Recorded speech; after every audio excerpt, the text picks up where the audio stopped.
Good morning. Welcome to our spring March SCC meeting. It's important meetings before the convention. It'll be our opportunity to finalize things for the convention preparation. I appreciate all your attendance. Some of us, it could be our last meeting. I want to thank you for your service for the State Central Committee and the Republican Party. I know it's all volunteer and I appreciate that. This morning, the prayer will be offered by State Auditor John Doolittle, after which CB Chair Janice Blair will lead us in the Pledge of Allegiance. John.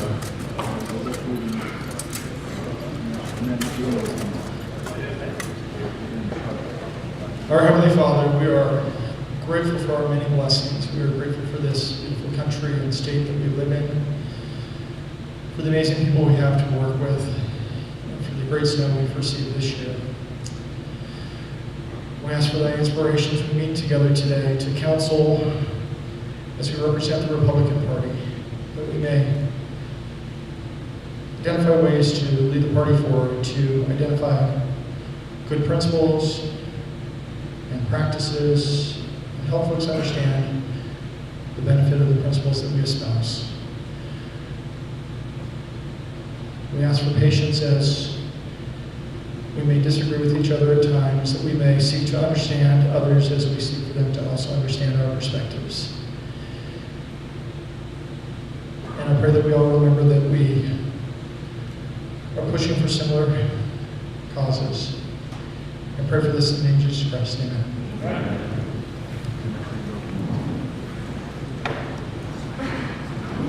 Audience, please stand.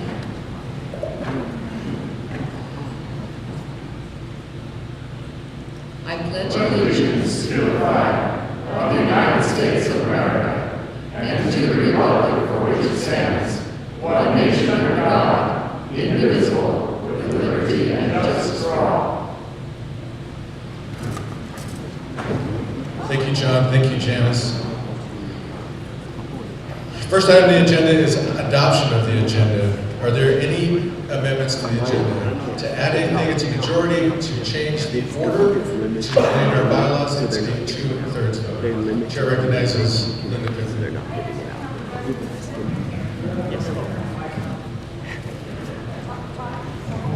It's now.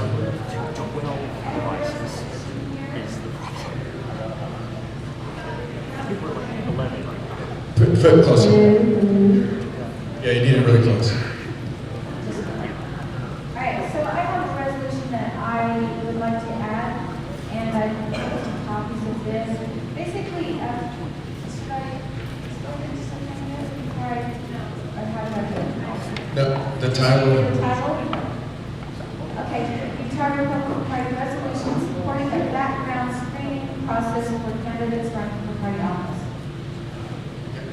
This item is debatable. Would you like to speak quickly on what the purpose of this resolution is and why you'd like to add it? Okay, up in Weaver County a few years back, we had somebody run for party office, and after they got elected into party office, it was discovered that they had quite a background, and that could be very damaging to our party. So our party chair at that time kind of had to take them aside and ask them to resign. They did not want to resign, but we pretty much had to threaten them to resign or going against us. So this is just something to preempt something like that happening in the future. Okay. Is there anyone to speak against this being added to the agenda? Okay, it sounds like this is a simple add. Do you have copies for everyone? Okay. She does have copies for everyone. Before we do this, we have clickers. Do you guys want to test those before we vote on this, or do you want to go right to the vote? Okay, what's the credential? Okay, we have 72 credentialed members here, okay?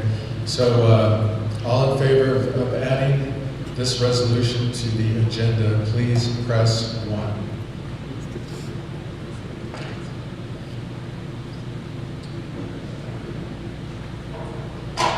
Make sure you get a green light, just as a reminder. Okay, all in favor of adding this, again, it's a majority vote, please press 1. Those who are opposed, you can press 2. Press 2 if you're opposed. Check and look at a green light.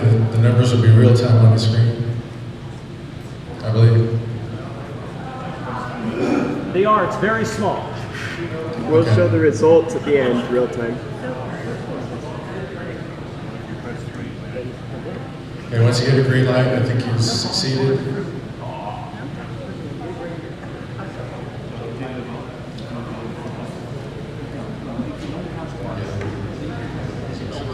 This item would go at the end of the resolutions. Okay, do we have a final count yet? Rich? Can you see that on the screen? 1 second.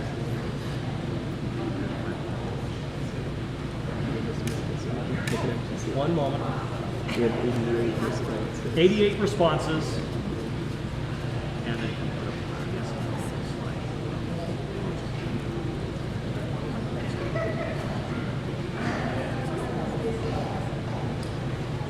Caden is the credential number correct? 73?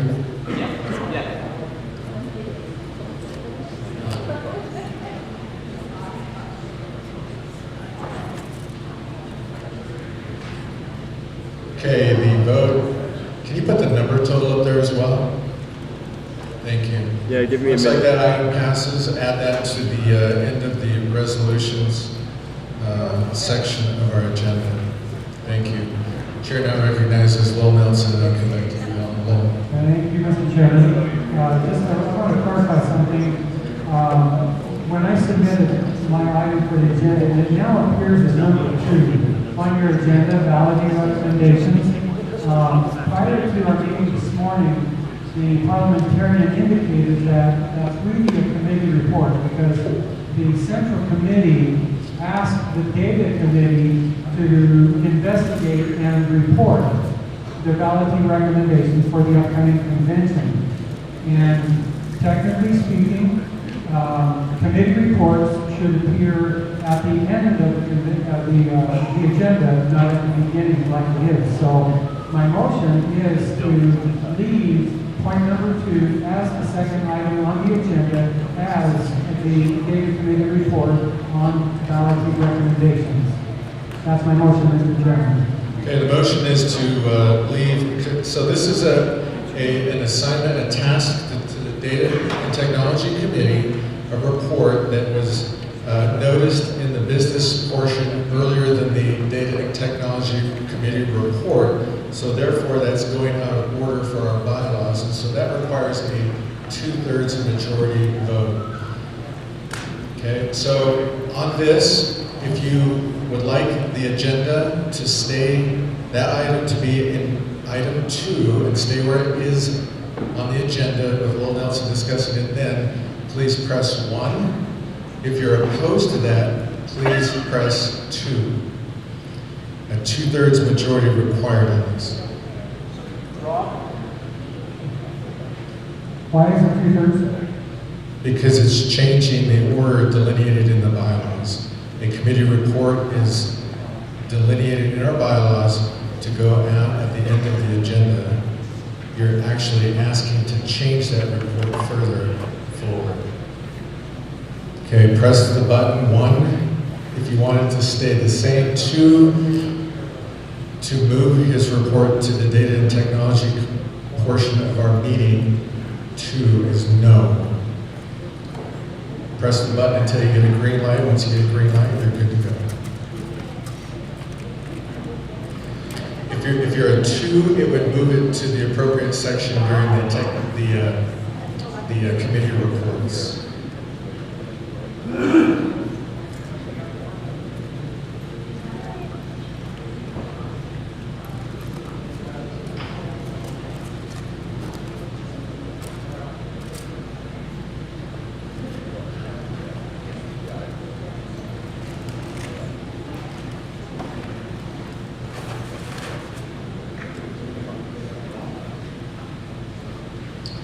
Okay, is everyone, any red lights? Everybody had an opportunity to vote? Can you display the totals? Rich?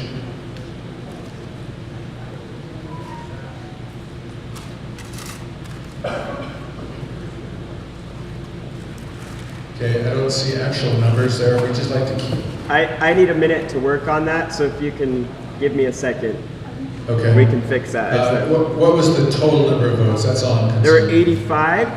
85 votes. Okay, that's more than our credential number. Could the credentialing desk please update the credential number? Apparently.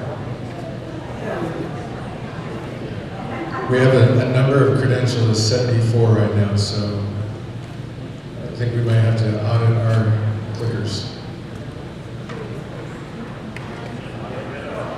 We'd have to count. We'd have to count that. We'd have to count.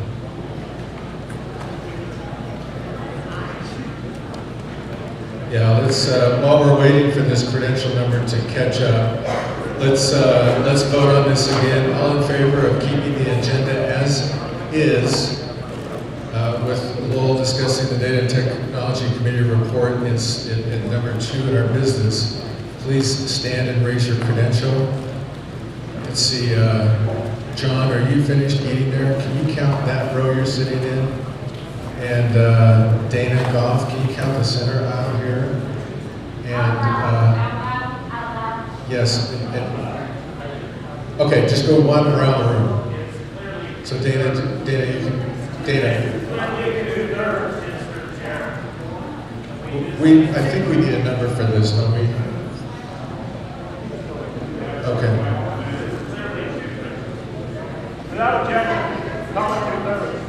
Okay. Actually, John, let's hold off right now. Please stand. Let me do this visually. I was incorrect in my assumption we need an actual count, so let me do it visually first. All in favor, please stand, raise your credential. Okay, voting for it to stay as item number 2, the Data and Technology Committee report that they were tasked with. Please take your seats. All opposed, please stand. Okay, that motion passes and it will remain the same as on the printed agenda. Chair recognizes Helen. So I had an agenda item, which is number 5, that I requested some weeks ago, and also a resolution that got left off of the original agenda that was sent out, and I want to thank you for sending the revised agenda and putting those items on it. I was going through this last night and noticed some of it was just formatting differences, but there was one difference on number 3, where it said investigative committee report. In the first agenda, it ended there. In the second revised agenda, it said and recommendations. And I'm wondering what that actually means. Does that mean we're going to have a more in-depth discussion? Are we going to be voting? Where is it going to go? Is it going to take a million hours? What's the process that got it there on the agenda that was not the original agenda? Okay. The 4 party officers met and sat down and created the first agenda, which did not have that language in there. It was sent out the second time with that in there. I'll let the secretary address that. So after we recognized that that wasn't on there, then I went back and actually took the actual language that was submitted. And so that was the correction. So that those were the items that were printed. I wasn't going to say this, but we just had a discussion about committee reports being at the end. This is obviously a committee report. Is this something that we need to be talking about putting in the committee report section? No, I don't believe so. This is a special, this is not a standing committee. That's a standing committee. Any other questions? Okay, back to the approval and adoption of the agenda. Any other additions or questions or comments on the agenda? Charts are showing percentages, and they can show total numbers.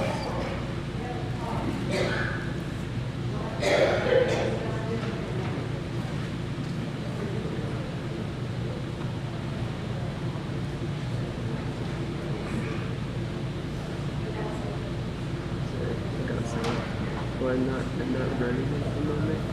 I guess I can bring one up.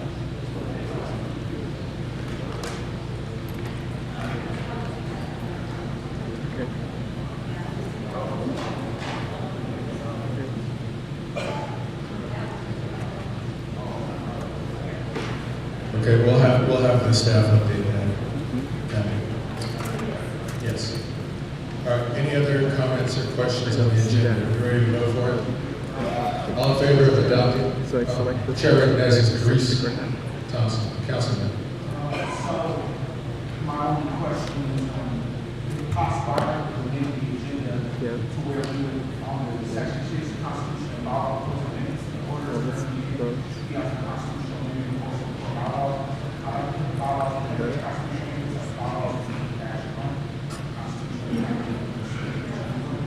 see his Okay. form. I'll speak up again for, I think I understood this, and nod your head if I'm correct. Carice made the motion to change the proposals for the CMBs with bylaws first and then the constitution changes last. And so instead of the order they're in, they're intermixed, first and last, okay? So that's the motion on the floor. Would anyone like to speak, speak first again for it, Carice, and then I'll let you acknowledge it for this. Like I said, I'll speak now. Is there a second? So there's no way for me to.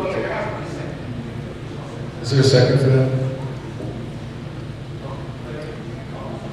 Okay, there's a second, so, It just seems like a could you please state your name for the, change. thank you. Okay, parliamentarian corrected me that we don't need a second, but go ahead, speak to it. So go through all the future ones and put in. Grab that microphone and show it. Can you hear me now? Go through all the future votes and change them the chart line format to be just the number 0. So I'd rather, for the sake of time and efficiency and discussion, try to take action on bylaws. Okay, if you didn't hear that, he said, let's address the bylaws first because we can actually take action and pass those here. The constitutional amendments require a convention. Sheriff Nancy Jansen. I spent a lot of time putting this order together because it makes sense with what we're discussing. They're put together constitution amendments first within each category. And so it follows that, like it makes sense to talk about things the way it is. Secondly, constitutional amendments will not be amended at the convention. So traditionally we have not done amendments, at least they were not allowed last time. And I feel like personally that those are very important for this body to look at and make amendments to them if they feel they need to be amended. This is the place to do that, not a convention. Okay. Okay, is there anyone else who'd like to speak to this motion? Because I don't have a real switcher. Okay, ready for a vote, and the motion on the floor is to adjust the order. It's within the scope of our bylaws, so it only requires a majority. The motion is to change the order with bylaws first, constitutional proposals second. All in favor of this, please stand and raise your credential. Majority vote only. Okay, take your seats, please. Those opposed, please stand and raise your credential. Okay, that motion fails, and the agenda, the bylaws will stay as printed. Thank you. Is there any other? Like the task of the bar. Sure, Nez is Fred. I drag it onto my monitor. Fred, Salt Lake County, I just noticed that we now have at least 5 and 6 for the orders and that. Okay, well, as on your sheets and not on the screen, could you please fix that so while we're waiting? Thank you. Okay, so as on your sheet, not on the screen, all in favor of the agenda, adopting the agenda as printed and as amended, please say aye. Aye. Those opposed say no. Okay. The ayes have it, the agenda is adopted.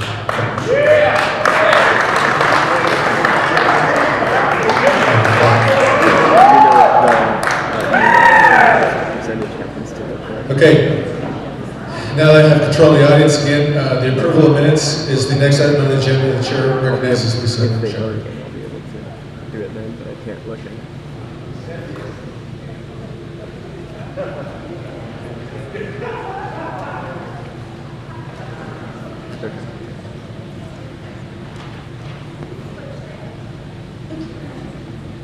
Thank you, Rob. Yep. So I submitted the minutes to you with the call, and I actually want to move to amend the minutes on page 6. So on page 6,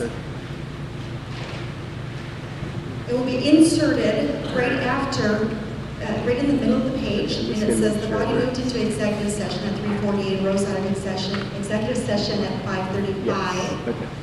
There was just a little clarification of whether we needed to vote on adding this language to the public agenda or not. I spoke with parliamentarian and advised that we did need to have that vote. So there wasn't a vote, it was just announced. So that's what I make sure I clarify that. So I would move to add to the agenda on page 6 the following statement that was not voted on by the body, but it doesn't need to be.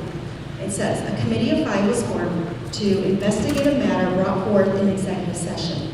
Those members will be Kirby Gladys, Chair, Pat Bradley, Jennifer Jensen, Nels Beckstrand, and Lisa Sh. 20 minutes. Thank you, Rob.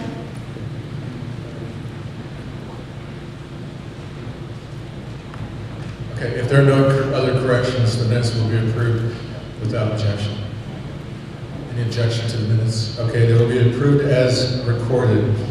Great, now we're on to the next item on the agenda is the treasurer's report. The chair recognizes Abram.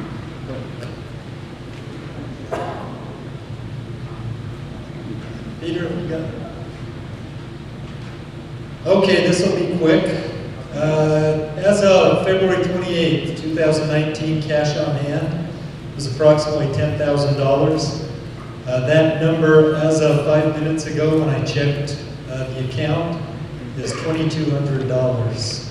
We had, in addition to equipment and other fixed assets that are net about $50,000, we have a rent deposit of $10,000. Our outstanding debt is $434,000. Go to the next slide, Peter. We have gross profits from fundraising of $165,000 year to date, fiscal year to date, and we show a net loss after operations of approximately $15,000. I don't have printed copies of our financial statements. If you would like a copy emailed, I would be happy to email you a copy of the financial statements. Thank you. Thank you for that report. Next item is Secretary's report. Lisa.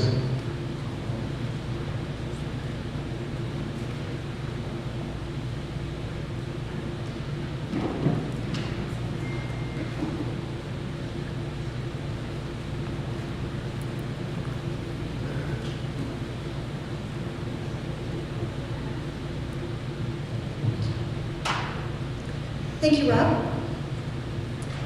So, I just wanted I'm not going to keep you long. It's been a privilege to serve you and the delegates as the party secretary. I have served at your direction, and as I understand the governing documents. I'm very grateful for this body, and to this body, and for the delegates for that opportunity. While I would love to report all the things I've done, and account for the hundreds of hours I've served, I would rather take this opportunity and recognize some of you for your perfect and nearly perfect attendance. Whereas it is my duty as the secretary to report attendance for the State Central Committee, I would like to submit to you the following information. First of all, could I have Don Guyman just come up here? Everybody be on the edge of your seats. I'm calling you for you to go out.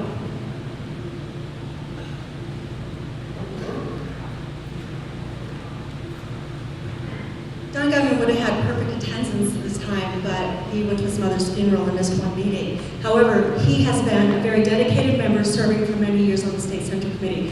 Would you please join me in giving him a hand?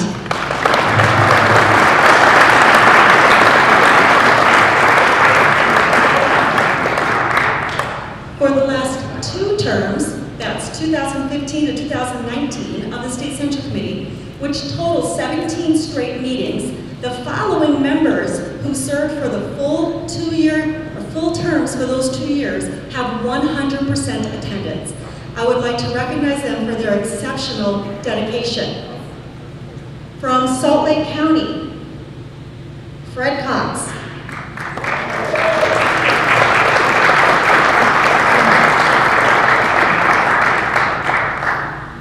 And I have a box over here that has some goodies. There's 100 grand candy bars, or you can take the kind that you want. For recognition, I forgot to tell you, Don, I'm sorry. And so I created these little certificates for you as a recognition. And then we have, so I want to go quickly, from Emory County for the last 2 terms, 100% attendance is Bill Delos.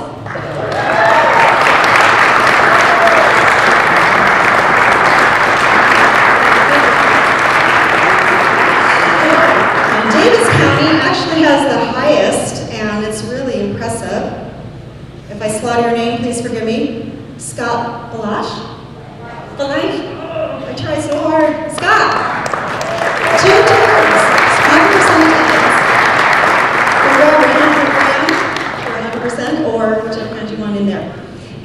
Brady Juggler.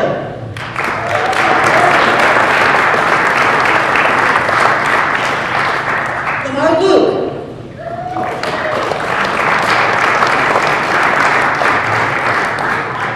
Phil Wright.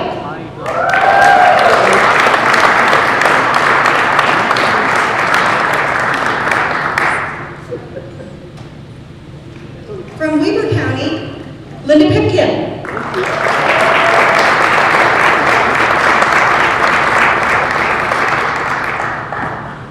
Elizabeth Harlan.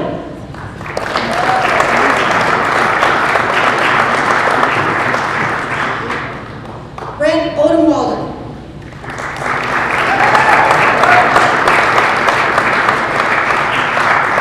And from Utah County, Kristen Chevrier.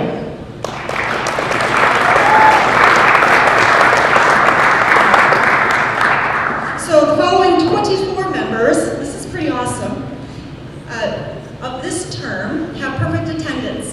So I'm just going to have you come up and grab whichever treat you want, okay? The 100 grand is just appreciation for your 100. From Box Elder County, Jamie Munns. From Davis County, Tina Orlacher, Helen Watts. Again, Brady Juggler. Janice Legler. Lamar Luke, and Phil Wright. From Duchesne County, Bart Rasmussen.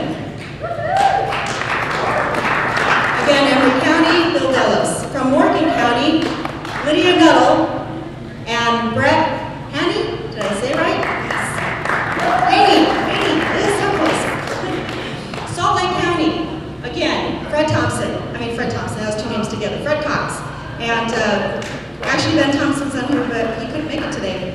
From Utah County, 100% this term, Nelson Beckstrand, Kristen Chevrier, Chris Harrod if he signed in, Beth Luthi, and Arturo Morales if they signed in. If they're not signed in, they might not be on their way. From Wasatch County, Renee Green, and again from Weaver County, Linda Pipkin, Chris Jenkins, Elizabeth Carlin, Bob McEntee, and Brent Odenwald.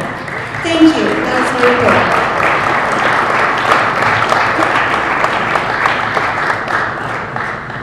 All right, great. Well, everybody's getting a sugar high, and I'm going to see you scraping out the ceilings.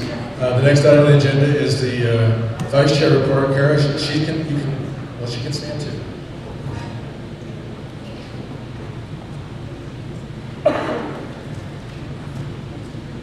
Good morning. I'm glad to be here amongst so many of you. I appreciate your time today. If you don't know me, I'm a huge basketball fan, like really a big basketball fan. And I like to make a lot of life comparisons to basketball. And today I'm going to do that, if you will bear with me. So the Utah Jazz is our team. We have Jonathan Mitchell, Rudy Gobert, Joe Ingles, Kyle Korver, Derek Favors, and many other great players. The Jazz are a great team. They do their job, and their season is going very well. They definitely have the potential to be the best basketball team in the nation. Sort of like the Utah Republican Party in some ways. Do you know who's not doing their job well? The Lakers. And I apologize if any of you are Lakers fans. They even have superstars like LeBron James and Lonzo Ball, yet they're lucky to win games these days. They can't play as a team. The Lakers have Roger Rondo and LeBron James, who half the time don't even sit on the bench or near their team person. They're dysfunctional, and they're not doing well. We are currently the political Lakers. If you think about it, we're losing elections. We're not playing as a team, and we're completely divided right now. Can the Lakers turn it around? Absolutely. Can we? I believe we can. And I believe that the Utah Republican Party needs to be the powerhouse of national politics. How do we get there? We have to highlight each other's strengths. We're all going to make mistakes, just like LeBron James, just like Kyle Korver. We all make mistakes, but you have to support each other through those mistakes. We have to want each other to be successful. Because when we do that, that makes our team, our party, more successful.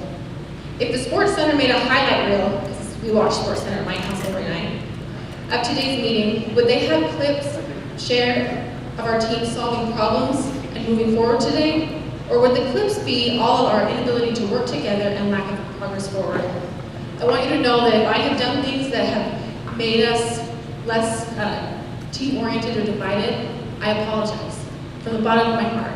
My goal is to help the party move forward, and I'm happy to talk to any of you about anything I may have done or said that made you feel like you weren't part of my team.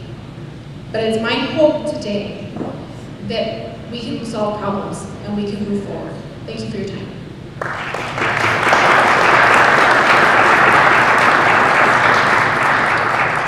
Thank you, Kara. And when you're an NBA official, the first Jazz game you do, I want tickets to that one. So.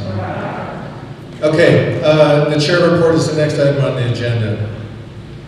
Many of you, all of you, should have received a letter addressing some concerns that were aired by an individual in an email in a group. I'm not going to address those, you already have those. Last night, I was privileged to attend a dinner in Utah County with Dennis Prager. I found myself leaving there agreeing with 100% of the things he said. And one of those was, if you're fighting President Trump and not the left, you're the problem. That's exactly how he said it.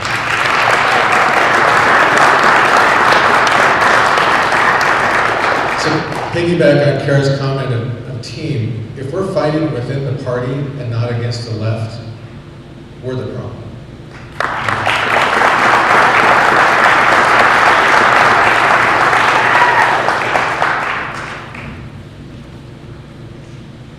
I'll leave it at that as a call for unity and getting things done. We need to focus on those.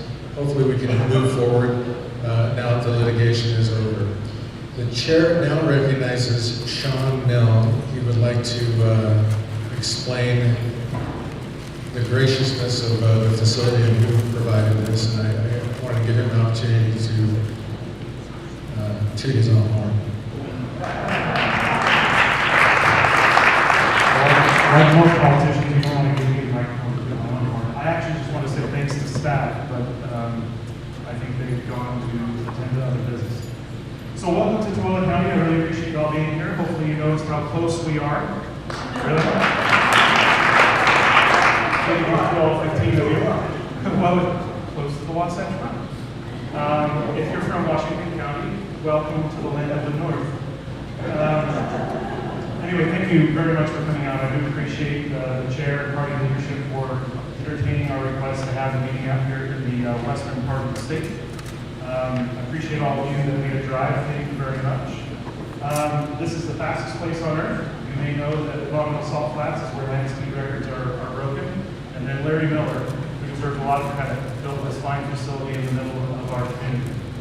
And may he rest in peace. And Gail, what a class act sheet. So right on Kara's comments about the NBA, Gail was a really class act the other night, and she reminded us all about civility, right? So and Larry had a passion, just like he did to bring the NBA to Utah, to bring this fine facility as a private playground first. And then he took a gamble on making it a public venue. And some of you may know, if you follow a little bit more in politics, that this has been a gift that keeps on giving to Tualatin County. The Miller family, for various reasons, decided to change their core business, and they gifted us this fine facility because the county owned the land underneath them. And so a few years ago, when they walked away, they gifted us all the capital facilities, and we were a little worried about what that would do for our county. And as we went to sell it, we ended up with some legal challenges because right on the same thing this morning, we're all getting along. What do you do in America when you don't get your way? You apparently throw a fit, and sometimes you go to court. And so the guy that we didn't sell it to took us to court. We ended up spending 3 years marketing and managing the facility with a third party to make sure that the economic benefit was still here. And the good news is we increased how much economic activity was stimulated in our economy. And I want to thank the state legislature and state leaders. Tualatin County learned some things the hard way over those few years. It was not cheap. It was with a lot of friction. There were some things that, looking backwards, we now know we could have, should have, would have done differently. And yet it was our state partners that helped tweak state law for us to be able to finally sell the facility as we did the last week of December. And we put it in the hands now so that as we have this theme of all getting together and getting past the challenges and recognizing them for what they are, that they are sometimes tenuous, that they can be divisive, like it was in my community, that hopefully you come out on the other side richer for it. And so here we are a couple of months later, and that's exactly what my community is experiencing. We sold the facility to an international conglomerate. They own several car brands that most of us would recognize, like Mercedes, Smart Car, Volvo, and the like. So we're really tickled that we can help in the next phase of life see Larry's vision for this facility. And I welcome you here today, and I wish that the host, they have an owner's rep that's in town today because they're getting ready for another event this evening. But I wish I could recognize them. There are some great staff here that when those ladies walk in, if you see them over here trying to make the table look pretty, Megan and Tiffany are those gals that helped me set up this morning. So I was able to, with Energy Solution, by doing this, if I did some credit for criticism, thanks to everyone for this opportunity. Energy Solutions, a great community partner too, that sometimes deals with some elements that the modern society benefits from, but we often forget where it has to go as the byproducts. My county is really good at that. They pay for today's rental so that the party didn't have to, so that her dues didn't have to go to anything in particular. So if you can give them a round of applause.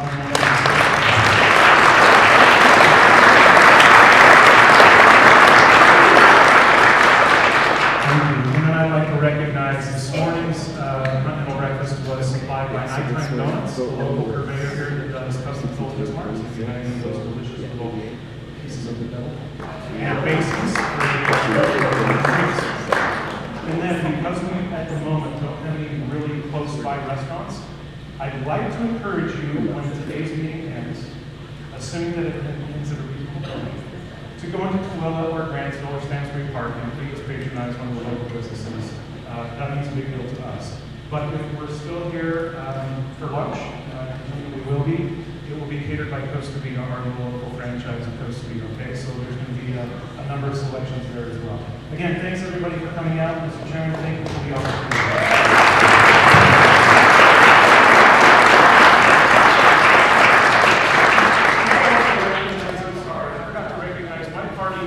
Leadership is here, and I'm really proud of Holly Raymond in the back.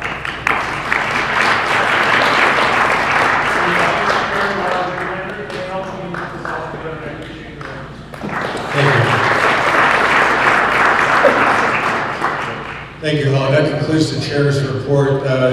Incidentally, Sean, the chair recognizes Sean. He wrote an issue up to me and asked for him to bring it up in the meeting. Sean, you mentioned an issue earlier and asked you to bring it up in the meeting at this time. Yeah, I'm sorry, Mr. Chairman, I didn't want to color the other element. I wasn't sure about the timing. And I know that you were kind of talking about this, but I had a conversation with the back, so I was a little distracted. This flyer is related on to part of the variant. We got that settled. Could you give us an update, please, so we can put that as well? Okay. Yeah, let's put this issue to bed, hopefully once and for all. With regards, so I know there's been some comments. I know the governor's been involved. The governor's made some comments to me. I explained to him that this appeal was not a parliamentary procedural appeal, but this was a legal appeal, and I was not allowed to discuss anything further on that. So the appeal that I referenced 3 times, I think that was an email that was sent earlier this week by Mr. Olson. That appeal, I'll just go through this and then you'll understand. With regards to the ethics complaints filed against the parliamentarian, here's my final update. The Dixon Legal Counsel recently shared documents with me that were the result of the actions taken by their legal counsel and the Dixons in response to the National Association of Parliamentarian Ethics Committee 3 reprimands arising out of the September 2017 SCC meeting. One document was a letter from the president of the NAP, which I have before me, and I will read now in its entirety. Ms. Carrie Dixon, PRP, Professional Registered Parliamentarian. Regarding the NAP Ethics Committee opinion on complaints against Carrie Dixon. Dear Mrs. Dixon, the ethics complaint filed against you was handled by the NAP Ethics Committee hereinafter the committee. Pursuant to the NAP rules for handling complaints and reporting ethical violations, hereinafter the rules. Under Rule 1, the committee is authorized to handle complaints alleging the violation of the Code of Ethics. Thus, the Code of Ethics, hereinafter the Code, sets the standard for what constitutes an ethical violation. Rule 2, Part G, paragraphs 1 and 2, the rules authorizes the committee to reprimand a member without action by the NAP Board of Directors, hereinafter referred to as the board. This was the committee's decision on 3 of the 43 ethics violations claimed against you by William Olson. The remaining 4 alleged violations were either dismissed because the committee found that you acted properly or exonerated you for failure of proof. A reprimand is the lowest form of the formal discipline from the NAP Ethics Committee and does not mean either expressly or by implication that you are incompetent or not in good standing to act as a parliamentarian. Specifically, the violations for which you were reprimanded under Section 4 of the Code do not require a finding of personal culpability and do not imply that you were dishonest, that you lied, misrepresented, cheated, or are incompetent, or that any portion of your character is impugned. The NAP Ethics Committee's goal in this instance was to work within the Ethics Committee guidelines and the NAP bylaws to advise you as how to improve. Indeed, since the findings of your committee in your case have served you let me start this again so you understand. Indeed, since the findings of the committee in your case, you have served as instructor at the national level for newly registered parliamentarians. This is indicative of the confidence which the current NAP administration has in your knowledge and abilities. I sincerely hope you will continue to train new parliamentarians and serve your clients as a professional registered parliamentarian. I trust this letter will clarify the intended impact of the committee's actions in this matter. Please feel free to contact me if you have further questions or concerns. Signed, James, parentheses, Jim Jones, PRB National President. Another document is a letter the NAP intends to send to the plaintiff in this complaint, which I'll also read in its entirety. Mr. Olson, based upon the rules for considerations of ethics complaints, the NAP president ruled at the board meeting that the decision regarding Mrs. Dixon was not appealable. Neither the NAP board nor the NAP Ethics Committee has taken any further action on your complaint against Mrs. Dixon. Since you were last notified of the committee action upon reconsideration of the decision, Ms. Dixon has asserted certain legal rights and an amicable resolution of her allegations against the NAP has been reached under Utah law. The NAP considers this matter closed. As such, please do not continue your posts to the NAP Facebook page and cease to contact the NAP regarding this matter. And I assume that means the other members of this body, I think there were 7 total that contacted the NAP multiple times. It would regard them as well. Finally, the Dixons would like to thank the many current and former SCC members and the Utah GOP officers who wrote letters of recommendation to the NAP on behalf of Mrs. Dixon, especially the letter from Kirby Glad to the NAP Ethics Committee. His expertise, support, and unique perspective were critical in the success of this legal effort. I have seen a copy of this letter, but I will not read it at the Dixons' request. At the instruction of Dixon's legal counsel, I will not retain copies of any of these letters. However, access to this documentation will be made available by the Dixon family in contacting them directly, either Dana or Carrie.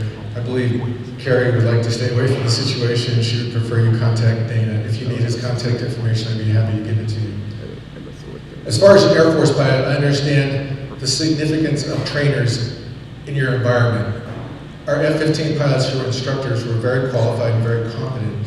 And I parrot this towards Carrie's experience and ability to work as a parliamentarian. We can add those in. Are there any questions regarding this letter? Chair recognizes Mr. Olson.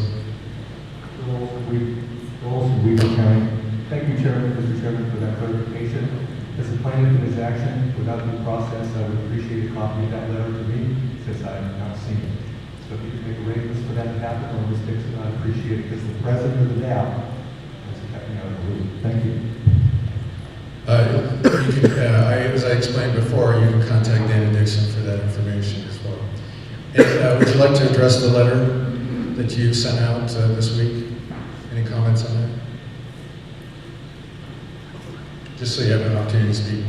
I have no motive here other than making it, having things done correctly. I think we addressed it, and if that's indeed what the, what the other now wants to deal with it, I have no issues with it whatsoever. I like to put it behind us as well.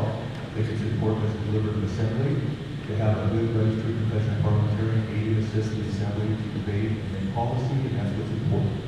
Nothing more to be said. Thank you. As do I. And I think in our exchange, I wondered what your purpose of your letter was. What was your response to me? To keep it real, your response to me was you didn't understand the logic of my letter. And I tried to explain to you my only information in communicating with NAP was that this was not under review. So the information you shared with the body today is not going to be accessible to me. So I don't have any information other than what you told me, and I haven't seen any letters from any people who will not take my calls. And so consequently, I have no idea that this was resolved. Yeah, I think they had that sentiment as well. So anyway, thank you for your comments. I appreciate those. Again, this is a legal matter. I have full trust and care as a parliamentarian. Personal privilege, if I may. You got it.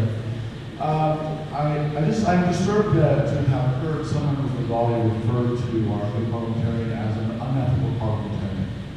And I would just like to observe for the body that I know some people who've told their children about Santa Claus, which is a lie, but that does not make them a liar.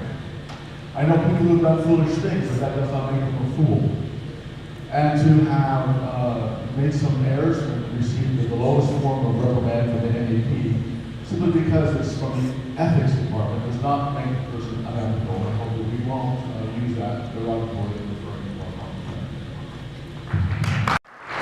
Okay, now to the first item of business. Peter, can you please bring the slide up on the convention committee approval? Okay, these were discussed in the executive committee meeting. I made errors. I read through previous convention chairs and things. I incorrectly labeled the first one as a convention chair. The convention chair is the chair of the party. The arrangement coordinator, I've asked Senator Todd Weiler, who I think is supposed to red meat, will be here later this morning, to be the arrangements chair. The credentials chair is Gina Worthen. The registration chair, Kira Berglund. Rules chair, Peter Greathouse. Election chair is not me, but the real Rob Anderson from Salt Lake County, who did the elections 2 years ago. I hear he's the best in the business, a CPA. He's agreed to do that. And then the platform and resolutions chair, being Jessica Christopher. They've all agreed to accept this appointment. Is there any discussion on these appointments? Okay, all in favor of, okay, thank you. Since there is no objection, those are our committee chairs.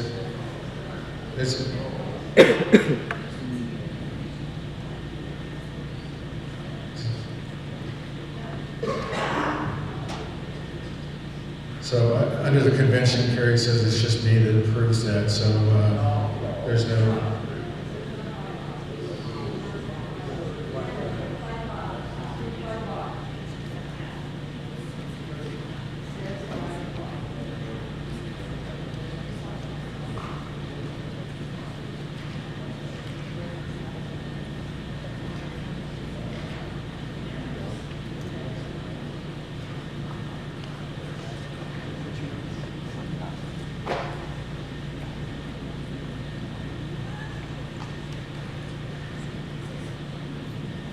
Thank you for your patience.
Okay, Article 6 of the Constitution says convention committee.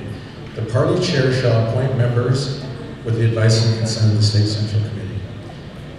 In the bylaws, section 2, appointed committees, the state party chair shall select a chair for each appointed committee described in Article 6 of the state party constitution.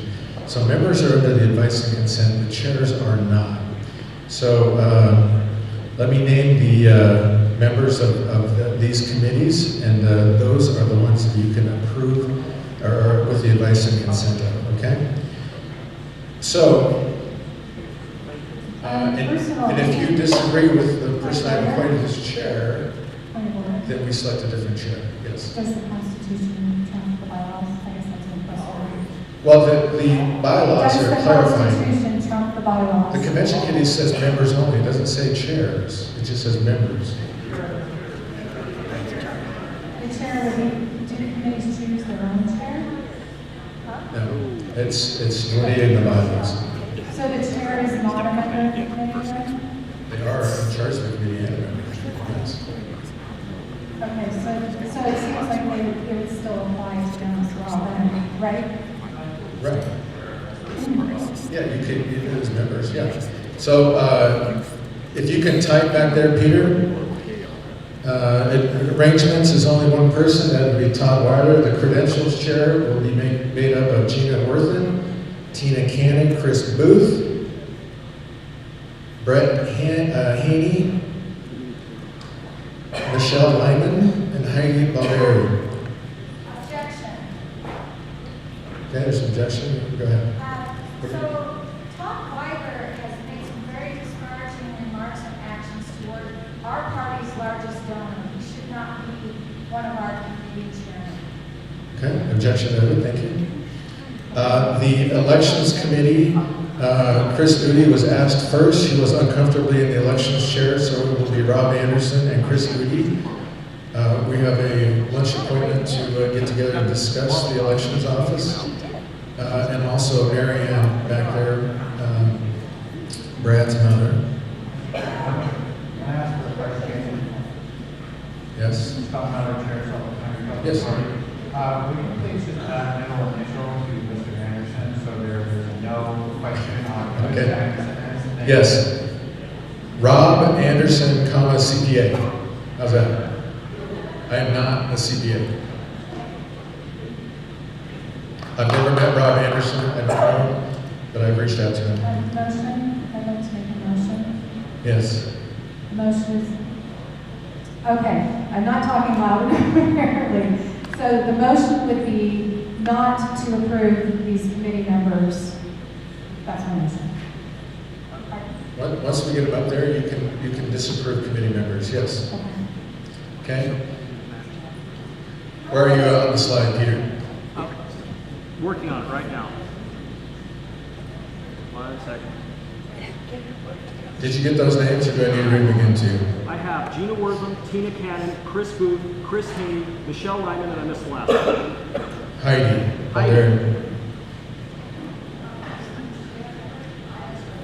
Yeah, have you been asked?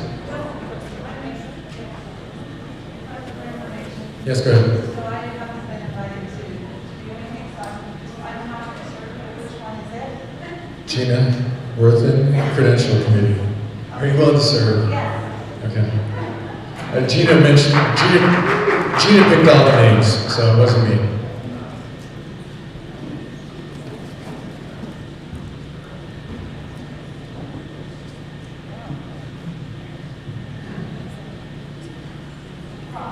Rob. Yes. I have a comment on arrangements, Chair Todd Weiler. Okay, let's get all the committees up there and then we can discuss each one individually. I'd like to make a comment when we discuss that. Okay.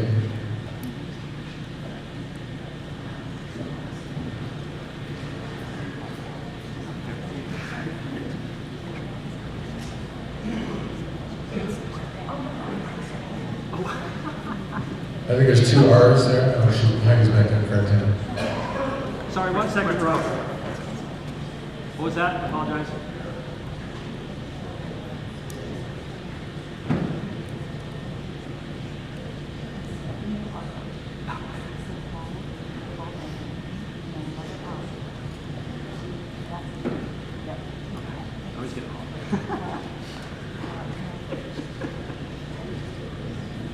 Okay, and then the next committee.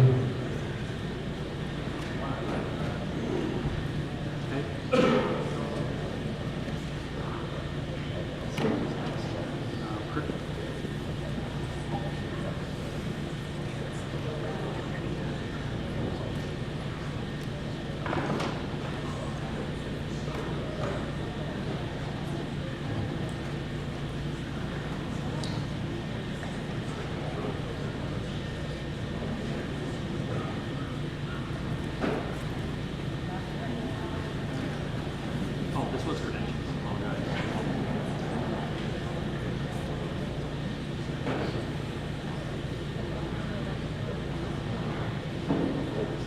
I have a request for information. Is our secretary going to be included on the credentials committee? Because she's the one that's over our rosters. Why would we not have her on here? Well, Jeannie, would you like to address your selection process?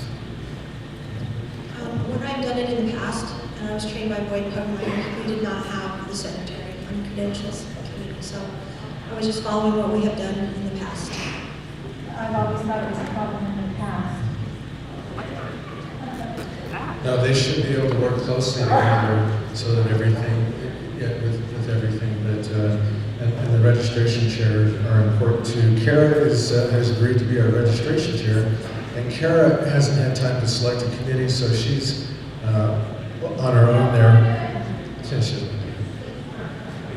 For rules, Peter Greathouse and his committee, going from slide to slide here, would be Carice Thompson and Claire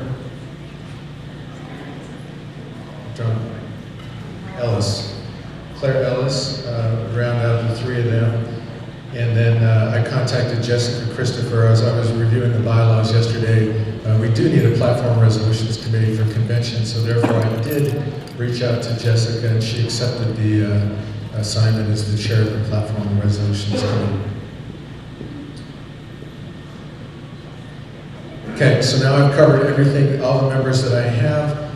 Back to the top, what I need is a motion to approve this committee, and then we can talk about disapproving. A motion to disapprove a person is not a valid motion in parliamentary procedure, so a motion to approve, and then we can discuss individuals that we are concerned with. Okay, can I have a motion to approve the committee? Pam, can I get a motion to? Okay, motion to approve. It is now debatable. You have an objection. Please state your objection.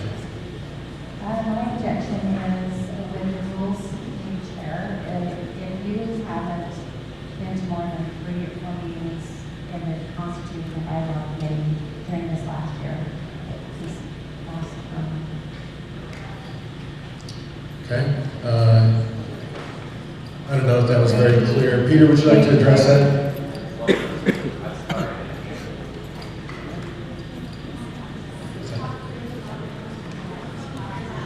Talk very loudly. What she was saying, Mr. Chair, was that Peter Greathouse was a great guy in terms of knowing rules and so forth, but he has not had the ability to be with our committee more than 4 times a week and more than double that number of meetings on his constitutional bylaws.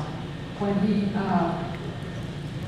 don't want to go into personalities because Peter and I are not always the best of buddies, but I'm going to call it a breach of quorum because you're on personality, so. I'm trying to not factual. That's what I'm saying.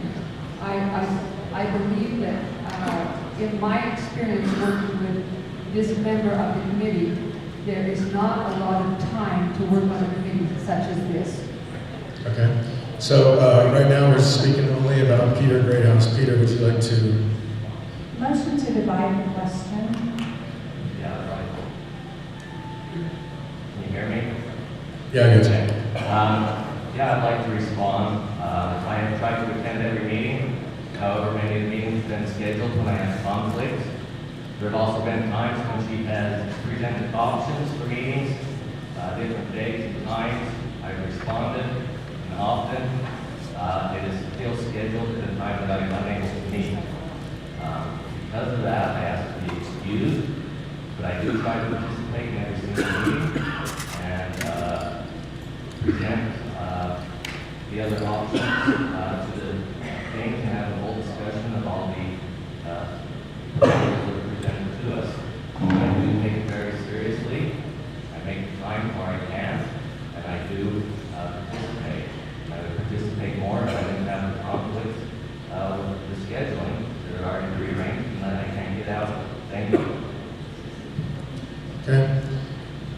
Chair, Mr. Brady. Yeah, I don't have anything to say about Peter, but I just would like to suggest Claire Ellis. He's been rules chair in the past, and I don't know if I would agree with every decision Claire's ever made, but I've always found it to be thorough and fair, and I would like to see him be the chairman. I think he did a great job in the past. I think he did a great job. Okay, this discussion and scope of our bylaws are members only, so you're speaking for him being a member. The decision here is a member of the committee or not. That's the decision. So far, yes. Okay. All right, is there any more comment on Motion to Peter? divide the question, so that we consider each committee separately. Yes, we are. We're considering Peter Greathouse and the comments about Peter. Okay. Is that what you're trying to ask us to bifurcate this and just go with one individual? Pam? I just wanted to say, as we began this discussion, I noticed they all got together, they're ready, they've had 6 people talk since I'm speaking here. I think that the chairman's job is to appoint these committees, and for us to have the respect for you, they know what you want. We can just approve these committees. There is plenty of opportunity for other people to be on these committees. They can volunteer to be on these committees if you want to help, or you have a problem with these people, be on that committee and resolve your concerns within the committee. But for us to come with a pre-planned agenda to stop what you've obviously done, I don't know, I walk in, I see these committees, I don't even know these people, but a few of them. But I do respect your opinion as people to be appointed, and I think it's kind of rude to say, you know what you're doing. We talk about putting this up and not being divided. It's a great opportunity for you, the chairman to put up there, and then you can help them where you want. But I know the motion was made immediately to not accept these people. I'm objecting like that. But I come to do this because already they decided how they're going to do it. So I don't want to say. So, just so you understand the process I went by to get these people on the committee, I called them up, I said, I respect your opinion. Actually, Gina Wortham, Kara, and I consulted on many of these appointments, and in the end, what I did with Kara was I said, I need a registration committee. No one comes to mind. Brian Smith did it last time. He's in a different employer, in a different place.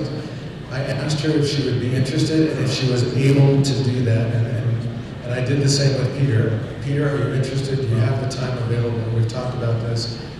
Everyone I have put on the screen up there has been available and has made a commitment to me to accomplish their duties, and that's what's important to me. Okay. I would like to make a motion to amend the motion to pass this. Okay. The motion is to strike the name Peter Greathouse and put in the name Jessica Christopher. Okay, Jessica is on the Platform Resolutions Committee. I would. Okay, then the motion to strike Peter from chair now. Okay, the motion is to strike Peter Greathouse from the committee, because this is only the committee, okay? So that is debatable. Do we want to have a debate on that? Anyone to speak for this motion? Kristen, would you like to speak to this motion to strike him? I think Jessica Christopher has a lot of experience. As far as I know, she's a professional parliamentarian. Am I correct? And I think that she would be her name. great rules. No, we're talking about Peter. We're talking about Peter. Oh. Not about Jessica at all. Okay, well, I feel like Peter probably doesn't have the breadth of experience that's necessary for this, and then he has also had problems getting to meetings. So it seems like there may be a time issue. Thank you. Are you speaking for? Yes. Okay, I'm in favor of Peter. He's not part of the group that continually creates some challenges for us. And if it's not in the group, Peter's a good man as a chair. He'll be able to set the meetings that will fit his schedule at a better time. He'll do a great job. I'm really good. Okay, are we ready to vote? Yes, go ahead. I think there's some confusion in the body, and I would just like to clarify. At this point, where the committee here is able to approve members of these committees, individually or together or whatever. And then separately, we would have an opportunity to object or approve your selection of chair, but we aren't able to submit a chair. No, the bylaws clearly delineate that the chair appoints from the committee members, okay? And there's no advice and consent in that phrase. And you can talk to Kirby about that. I think I Kirby just wants wanted that to. to be clarified to him. Yes. Okay. Fred, Mr. Chair? is this a point of order? It is. Okay. Take the next paragraph on that bylaw. Thank you. Which one? The one that you're quoting.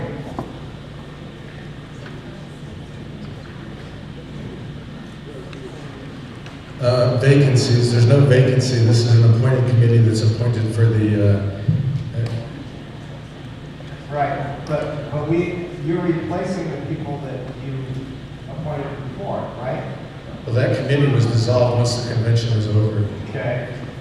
And so the big argument that we had 2 years ago, because we didn't have a consensus, and it was sent to the members of the EC, it was just bogus. We didn't know what we were doing. We have always approved or not approved these selections.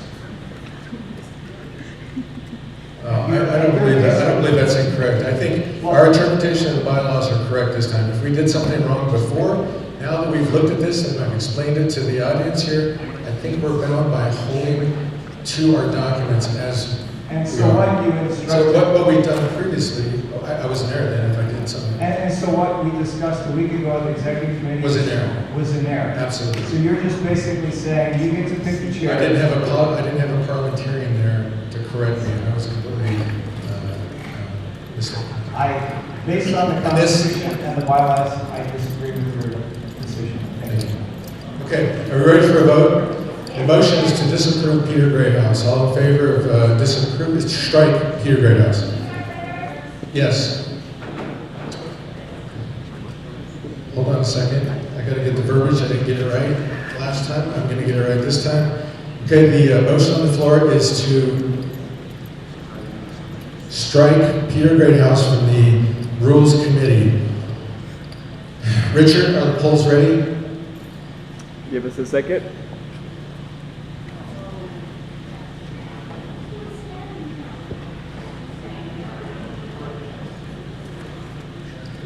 Credentials 98. Is that correct, Peter?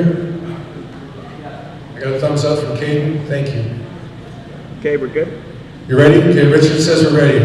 The question is to strike, if you're for striking Peter Greathouse from the Rules Committee, please indicate with a 1, yes.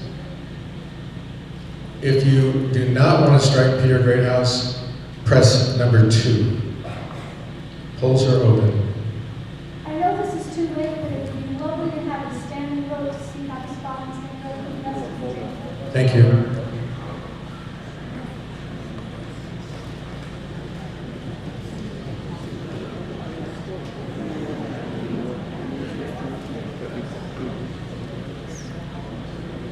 The total credential has voted. Okay, the polls are now closed. Could you post the results?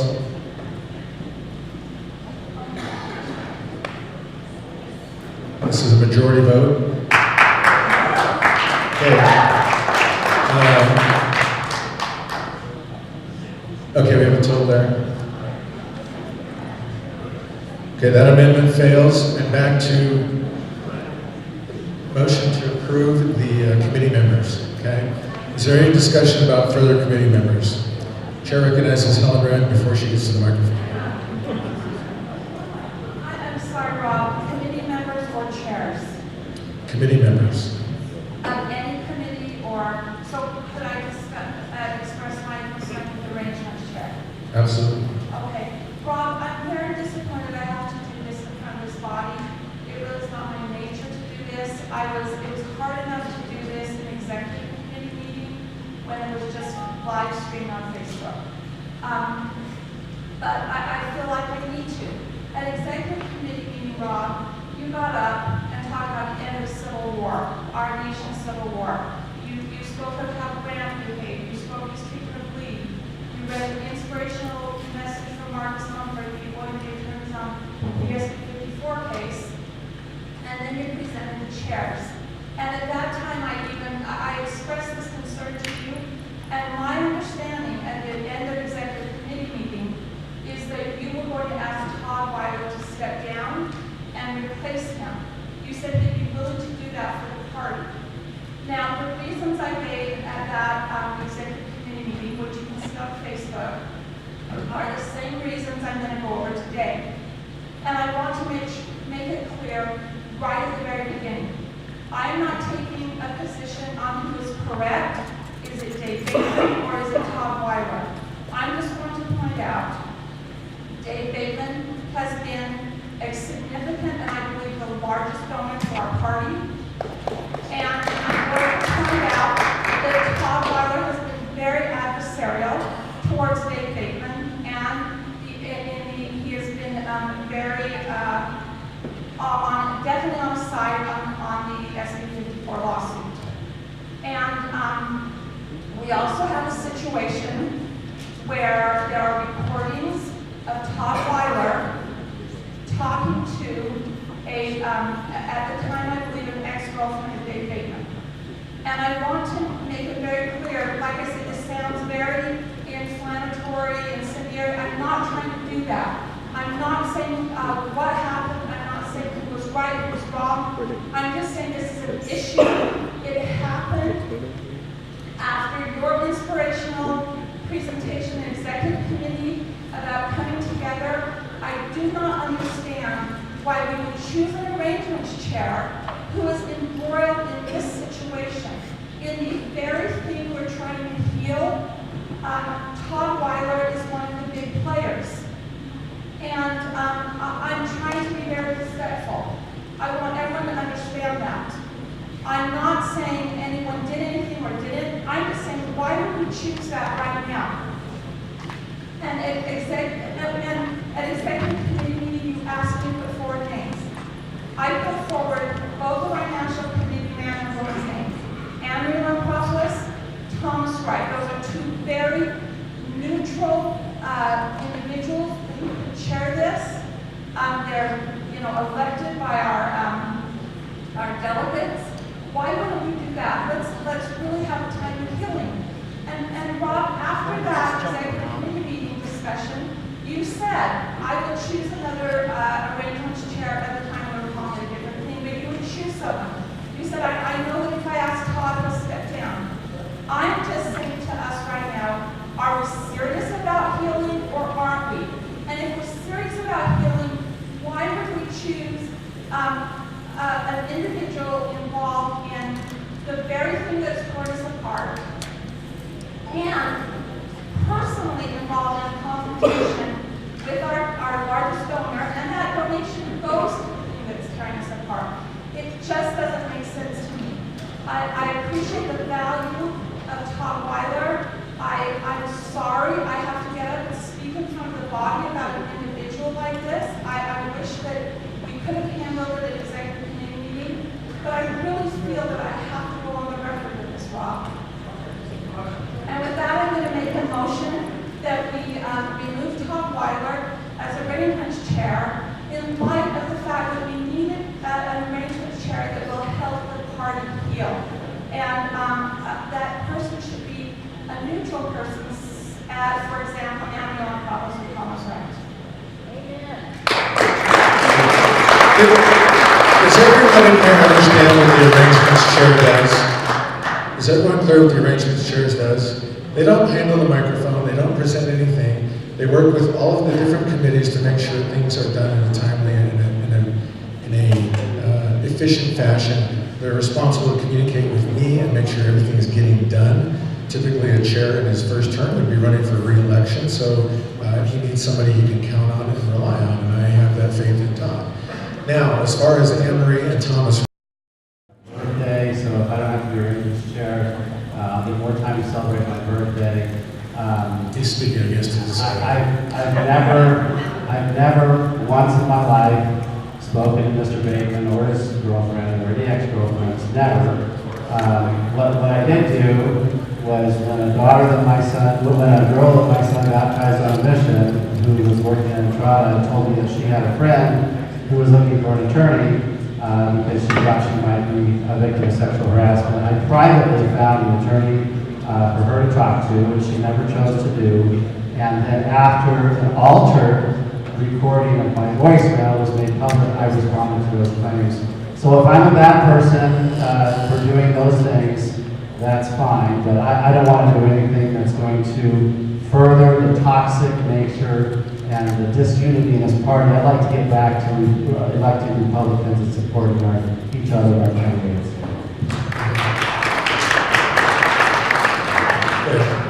Leah Hanson with Utah County. I was just thinking along terms of what the Vice Chair was talking about earlier with respect to basketball team. We have loud and obnoxious basketball team players. We have some that are kind of, spanny, that are more inhibited. But that doesn't mean that we all don't get the job done. And if we can't get the job done, we will look like fools as Republicans at the convention. That's the point here. I don't care if you have spoken to Dave Bateman's ex-girlfriend. That has nothing to do with needing to clean up and set up chairs and make sure that everything's right. And Helen Grant alluded to the little discussion I had.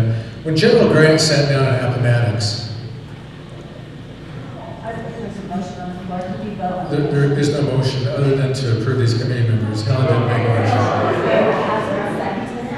Helen did not make a motion. So hold on, hold on. Let me address the body, please. So when General Grant sat down with his soldiers in Appomattox, and the Union soldiers had a tendency to want to spike the ball because it was a hard-fought war with brother against brother. And so I'm explaining something that Helen addressed, and I would just like to give that same speech here. So, thank you for your... So anyway, Grant told his Union soldiers, the rebels are our countrymen. Again, the war is over. And that's what my message was to the executive committee. The war is over, we're all countrymen again. These little battles, I'm glad we're having this because we can address it here and we can walk out countrymen, Republicans. Chair recognizes Tina. I would just like to go forward with the motion, but I would also like to state that you mentioned Greg Hughes, Emily, and others as being conflicted. And Amy, when your name was mentioned, she's a potential gubernatorial candidate. I believe that Todd could also be a potential for a political position on the federal delegation. So I believe that we would be better served to choose a different arrangements, Chair. Thank you. For clarity, could I make a motion to remove Todd Weiler as arrangement? Thank you for the motion. The motion is to strike Todd Weiler from the arrangements chair as the arrangements chair, which is only a one-member committee. Okay? Are you ready with the polling back there, Richard? One moment.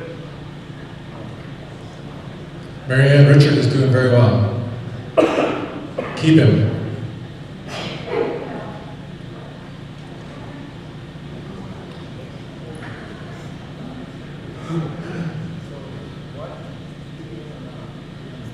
We're good. Okay, you ready, Richard? We're open. Okay, we're ready. The polls are now open. The motion is to strike Todd Weiler. If you're in favor of striking Todd Weiler, please vote 1. If you're against striking Todd Weiler, please vote 2. 1 is to strike, 2 is to retain. Polls are open.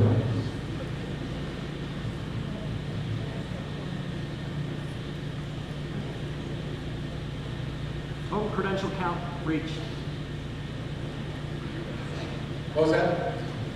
Sorry, the total count has been reached. Everyone's voted. Okay, credentials 99, everyone's voted.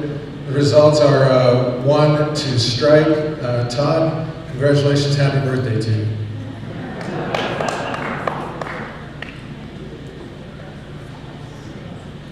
Okay, give me a second to regroup here. We'll discuss some other committees and I'll come up with another potential name.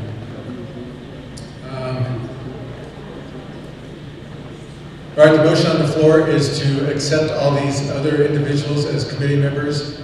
Is there any discussion on any of these committees up here?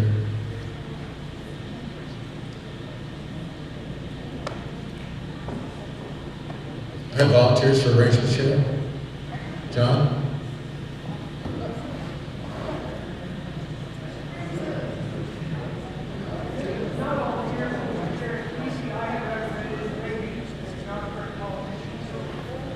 But the same argument that was used against Todd as a potential candidate goes to Greg Hughes. I'd like to make a motion. And he's not here, I'm not going to ask him. And he's not a member of this body, I'd prefer to be a member of this body. That might be required. I'd like to make a motion that our data committee be added to the elections committee to serve with the other members. Okay, the motion on the floor is to add the data committee to the elections.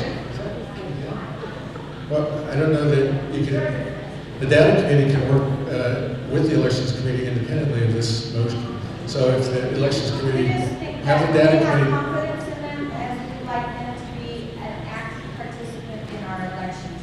Okay, I'll ask Rob to reach out to them, but there's 2 separate committees. Here I am. I'm left with trying to figure somebody out. Kathleen, you want to do it? Okay, yeah, good.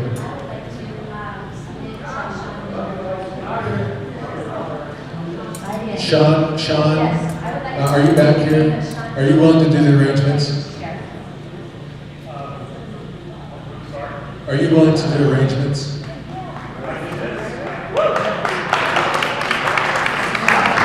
Is Holly willing to help you out? Just kidding. You're a one-man show. Okay, I like that. So let's put Sean Milne up there, the arrangements chair. So let's go back to the committee approval. This is the committee approval for members of the committee. All in. Is there any discussion on this? Yes, go ahead.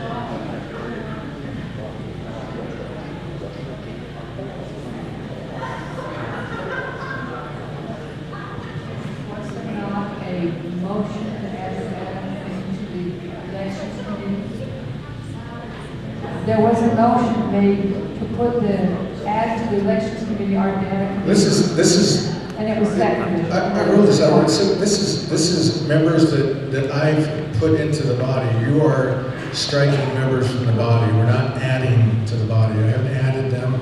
I will instruct the elections committee to reach out to the data committee and find out where they can assist each other.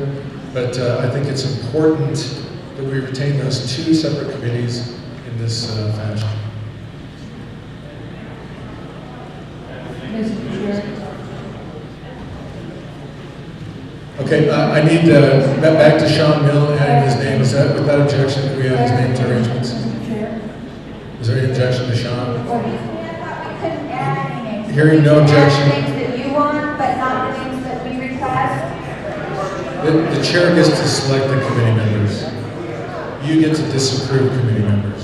Is that how it goes? Okay, so somebody else put his name forward, and then you're okay with his name, so you'll add that, but if we add a name you don't like, you don't add it. Is that how this is working? I just want clarification. I'm not trying to draw a line in the sand here. I'm just saying these are the rules. The chair needs committee members that will work with him and will assist him in holding the convention in a manner that is befitting of our 4,000 delegates. So there's no objection to Sean. Sean's name's on the board. Do I understand correctly that our documents allow us, you to make the appointment of the members? We can say no, or we can suggest members, but it's up to you to decide whether you want to appoint them or not. Do I understand that? That's correct. Okay. I would just like to ask for an explanation as to why you would not want to have members of the data committee on the election committee. I have no objection to the elections committee and the data committee working together. I have no problems or issues with that. I think they can work together independently of an appointment onto a committee. I have no objection. So what your question is? No, they'll operate as a separate committee, but I'll instruct Rob, CPA. So can we individually name them and add them to the elections committee? Well, no, I add names on there. So, okay. Back to the, that motion's out of order. Back to the committees. Are there any people you would like to strike from this list? Going once, twice, All in favor of accepting this? Let's have a 1 and 2 question. Richard, when you're ready.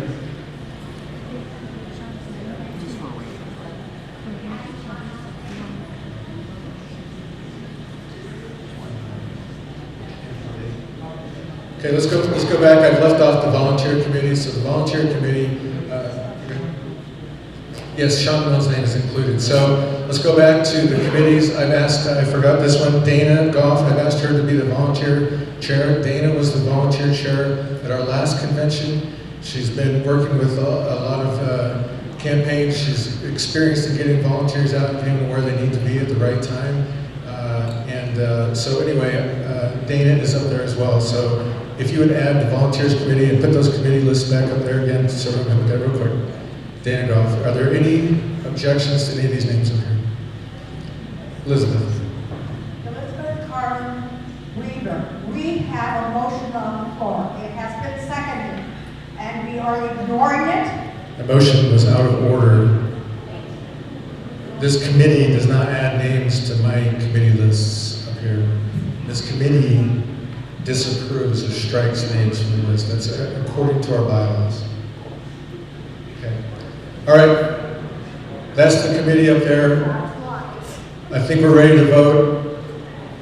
Richard, all in favor of approval of this committee, which was the original motion way back when before we remembered? All in favor of approving these committee members? Please press 1. Those opposed, please press 2. 1 to approve them, a 2 to reject. When you get a green light, your answer should be recorded.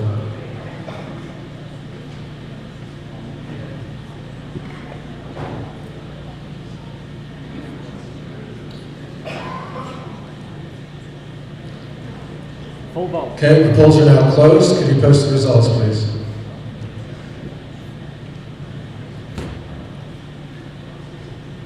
Okay, thank you. The committees are approved, and we look forward to a good convention. Now on to the second item of business, balloting recommendations. The chair recognizes Lowell Nelson. Lowell. Thank you, Mr. Chairman. Okay, so balloting convention to elect party officers is one of the most important things we do there. So it seems appropriate to spend a little time today before the conventions discussing how that balloting is to be done. These recommendations come from the data committee. I offered the proposal and then received feedback and input from each of the members. Arturo Morales is chair, Brady Juggler, Joe Levi, Josh Daniels, and me make up that committee. And so then after I present our recommendations, I will make 3 motions, one at a time, that are related to these recommendations, which will give you, this committee, ample opportunity to consider the motions, to ask questions, to clarify, and to deliberately consider them. These motions will address paper ballots, electronic clickers, and the timing of the first ballot relative to candidate speeches. So I'm just telling you up front here, we're going to talk about 3 things, and then we're going to make motions in regard to each of those 3. So paper ballots. Obviously, the delegates want to be confident that the ballots that they cast are properly collected and aggregated correctly. A real time-tested method of balloting that provides this confidence is the use of paper ballots. They are tangible. You can see them, you can feel them, you can hold them, you can touch them, you can indicate your preference on them.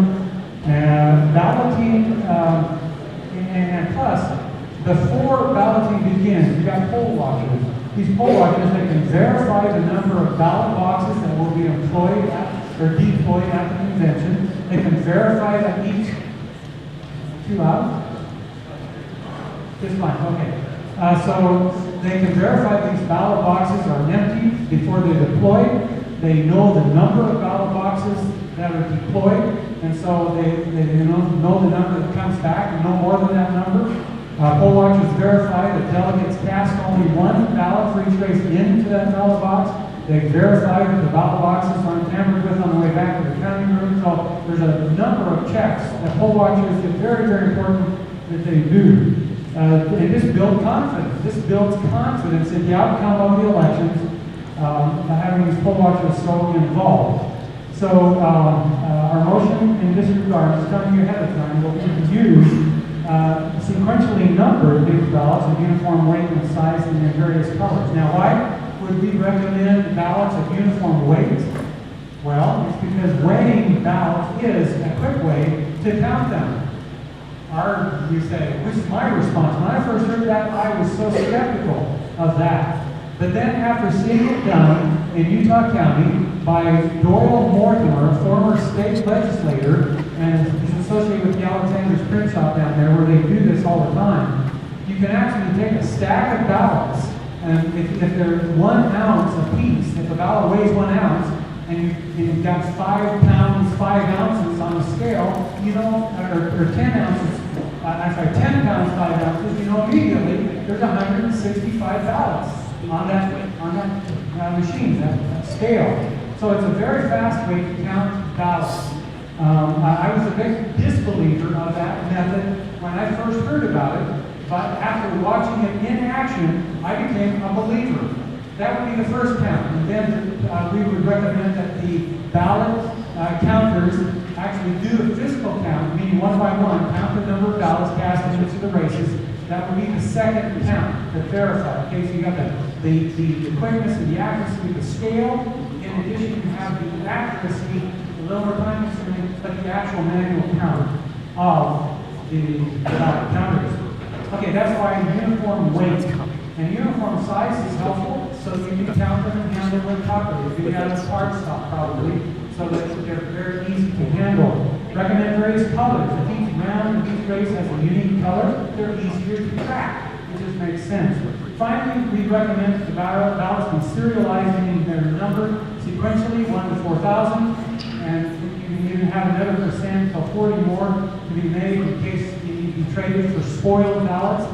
But you number them, and that helps to guard against rogue ballots or invalid ballots coming in to the election. So, knowing the number of credentialed delegates is also an important check on the number of ballots cast. As we saw here this morning, the chair asked for the number of credentialed delegates, and when that did not match the number of ballots being cast, meaning we cast more ballots than we have credentialed members, we all saw that here this morning, then because you know that, you're able to correct for it, which he did. The chair did that this morning. He says, let's get a fresh count on the number of credentialed delegates and make sure that the number of votes cast does not exceed that number. So that's another important check. Okay, so that's the discussion of paper ballots. Now, for electronic clickers, the primary problem with the clickers is that there's no verification, the verifiability of the clickers. In other words, no way to verify that the vote I cast got received correctly. I mean, I press the button here on the clicker, and I just hope that it got captured correctly on that end. And so, if I can't verify that, then it's not verifiable. It's also difficult to audit after the fact. As we saw 2 years ago in, I think, the second round of the chair's race, there was a glitch of some kind. And so they came back out and said, we have to vote again because of this glitch. I don't know exactly why the glitch occurred, but we took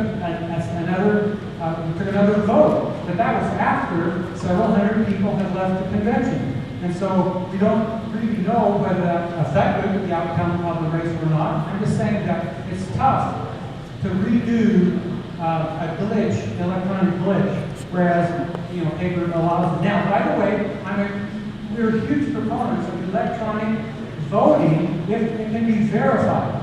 If I can verify that my vote was captured correctly, meaning I can associate the number on the screen with this number on my clicker, then I know that it got captured correctly. And then if I can see that it's aggregated correctly to the bottom line, perfect. We're big advocates of electronic voting if those two things are in place. But in the 6 years we have used electronic clickers, that first one has never been in place. Never been able to verify that my vote that I cast got collected, captured correctly. So those are the two big issues with the electronic clickers. It's also, the promise is they take less time, but usually they end up taking more time. And of course, we have the cost, roughly 20 grand to rent 4,000 clickers. By the way, the Facebook poll, state delegates, nearly 100 delegates responded, running 8-1 in favor of paper ballots over the electronic clickers. It's not a scientific poll, but it's just a good indication. Timing, this is the third thing, timing of the first ballot in relation to candidate speeches. It is our recommendation that candidates for all offices speak prior to the first round of ballots being cast. Two reasons for this. It's obviously a better use of our time. We take less time to collect 4 ballots once than collecting 1 ballot 4 times at the convention. And secondarily, it's helpful to see all of the candidates as they speak and talk. Then you can mix and match between the lines and decide who's going to work out really well together, and then cast the ballots all at once for all 4 offices.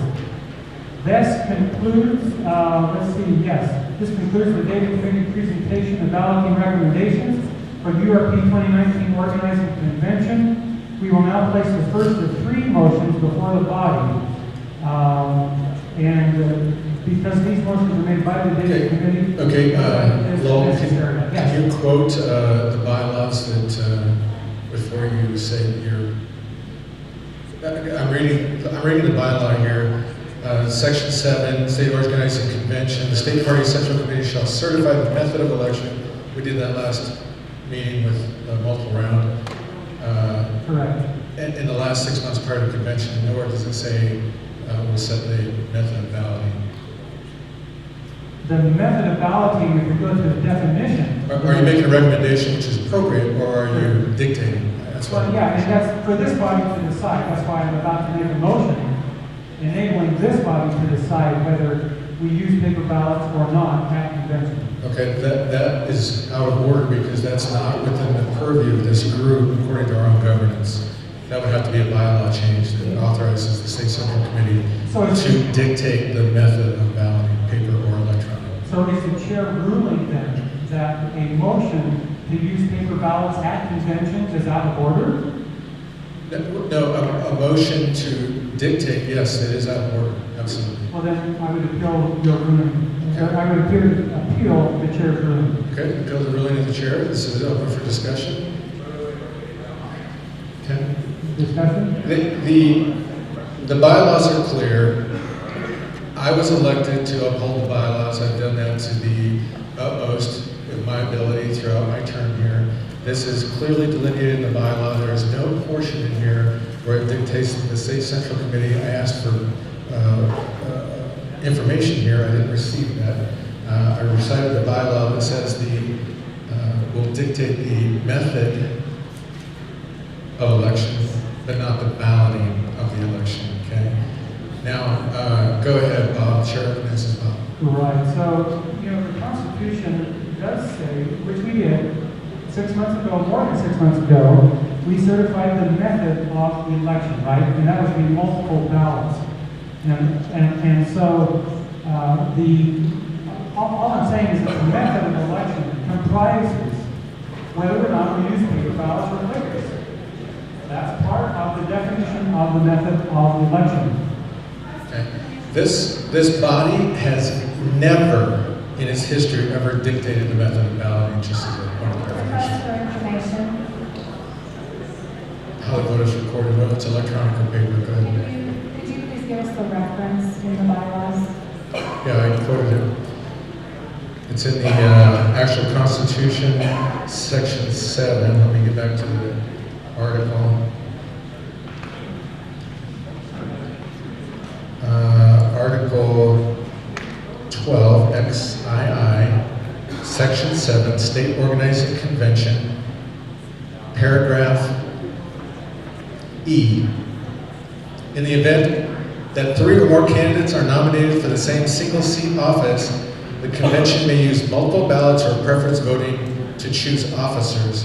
The State Party Central Committee shall certify the method of election at least 6 months prior to election, specifically talking about multiple round or preference. Right. I understand that, but the only question that you brought up in your ruling was that method of election defined here as multiple ballots does not include the medium on which that election is conducted. And because of the tremendous negative response or the negative impact that the clickers had on delegates at the last convention, the data committee feels pretty strongly about using a method that is not susceptible to those hazards, to those frustrations. That's why we're making this recommendation. And so I believe there's a motion on the floor, pull it out of order, and I appeal the chair's ruling. So now there's a discussion about that appeal. Point of information. Mr. Chair, at the last State Central Committee meeting, there was a motion made, it's in our minutes on page 3. So hold on a second, I recognize you. Hold on a second. This motion is on the ruling of the chair. Are you speaking to the ruling of the chair? Yes, I am. Okay, go ahead, Tim. So on page 3 of our minutes, at the very top, it notes that there was a motion made by Ben Thompson to have the Data and Technology Committee gather information on all three, paper, electronic, and scan method biases, be assessed by a committee, and the committee makes reports that we as a body can make an informed decision at the next SEC meeting. It doesn't mean that informed decision can supersede our governance. Our governance is clear on that. That decision, it can be, now I'm saying, you can make a recommendation, this body can vote on the recommendation, I can take that to, we can take that to the elections committee, but this body has never done that before. Do you agree with me on that one? I think I agree that this body has never decided the medium on which the election is conducted. Okay. But I would like to... Are we ready to vote on the ruling of the chair? Not yet. Go. Fred Cox, Salt Lake County. Just one point in Article 4A, powers, the State Central Committee shall be the governing and policing body of the party. It's general overall power. Sometimes I hate paper ballots, sometimes I like them. Some electronic things have worked well, some of them have bombed. I do not believe that you can tell this body that we can't vote on this issue. So here's the thing: is you're tying hands. If there's no money for clickers, if there's no there's not enough volunteers to count ballots. I mean, there's issues here that you're dictating something that really hasn't occurred yet. The elections chair hasn't weighed in, so that's another issue we have here. Go ahead. I speak in favor of supporting the decision of the chair for this reason. The decision of how the voting should be done after the convention is the decision of the delegates, ultimately. And therefore, I believe we can make a recommendation to the rules committee that they should provide for this. And I think the suggestions are good. But ultimately, this rule has to be adopted at the convention. I don't think we are able to dictate the vote before it's adopted. Thank you. Any more discussion? Further discussion? Go ahead. Well, thank you. Retailer Salt Lake. How the clickers work, because one of the things was pointed out in that is that to verify, if everybody looks at their clickers real quick, I just think this is something you know, there's a unique number on here. And what happens when they're close to time? There's a unique number on your clicker. What happens when we perform the elections? And I'm not on the elections committee, however, I'm involved in Salt Lake County stuff. When we cast our ballots, there's actually a CSV file or an Excel spreadsheet that has OCAPs with your number on it, which is associated with the link. Yeah, go ahead. So when you cast your vote, it is tabulated, and we can actually look to see what, say your number is 1, 2, 3, 4, you voted 1, 2, 5, 7, sequentially, and it can actually see the entire history of that vote. So there is a record of how you voted based on that clicker that you got. Okay, we're back to the ruling of the chair. Do you have to speak towards that motion?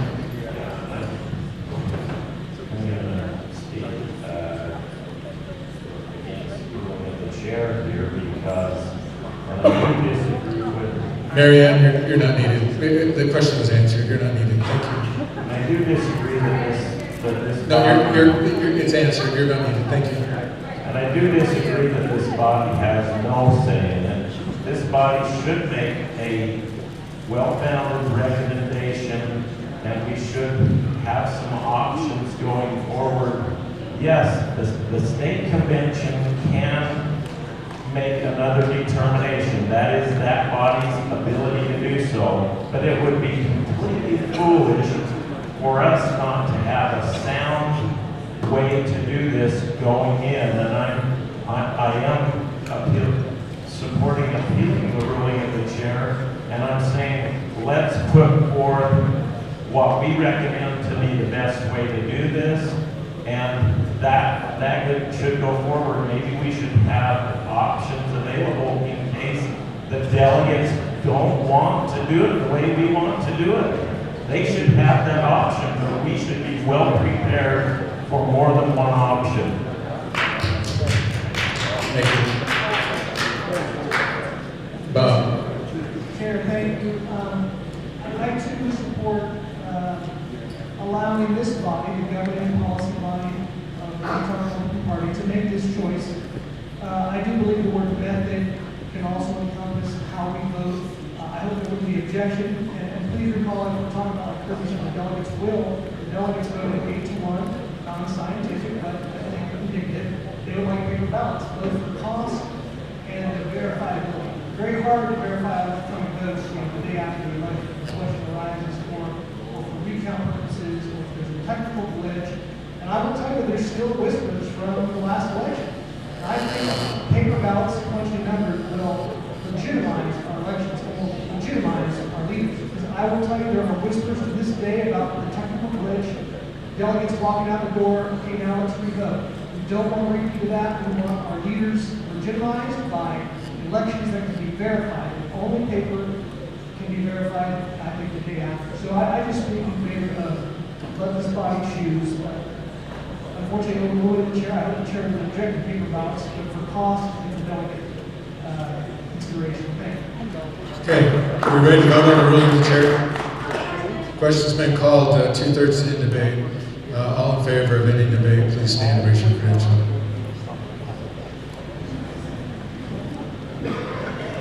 Thank you. Take your seats. All in favor of continuing debate on this issue, please stand and raise your credential. Okay, we're ready to vote on the ruling of the chair. All? Okay. Summation here is I am ambivalent about the method of balloting. I would like to enable my elections committee in conjunction with the data committee to come up with the best plan with respect to costs, accessibility, ease, quickness, verifiability for the convention. And that is my summation. So as far as what's that? Okay, so now we go to the vote. Shall the chair be sustained in his ruling, okay? All in favor of sustaining the chair in his ruling, please press. Wait. Sustain the ruling of the chair is that it is out of order for the Data and Technology Committee and this body to vote and insist on a particular balloting method for convention, okay? So sustaining this would uphold our governance, which is the Elections Committee in conjunction with the Data Committee will choose the preferential, as has been done in the past, the voting method, okay? So that's the ruling of the chair. Are you ready, Richard? Just to clarify so the body understands, I think there's some confusion about it. If the ruling of the chair is upheld, this body can still make a recommendation to the delegates. Absolutely. Okay, and it will be worded as a recommendation. The voting is ready to uphold the ruling of the chair, sustain the ruling of the chair is the correct words. Please press 1. To overrule the chair, please press 2. Polls are open.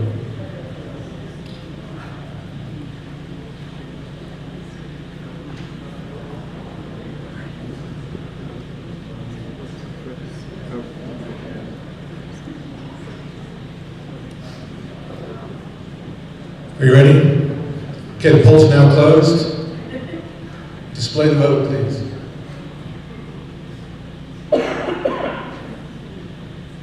Okay, ruling the chair is upheld.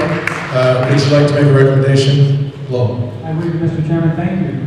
The recommendation, then, I move that we recommend to the, that we recommend that voting at the organizing convention be done on serialized paper ballots of uniform weight and size and in various colors.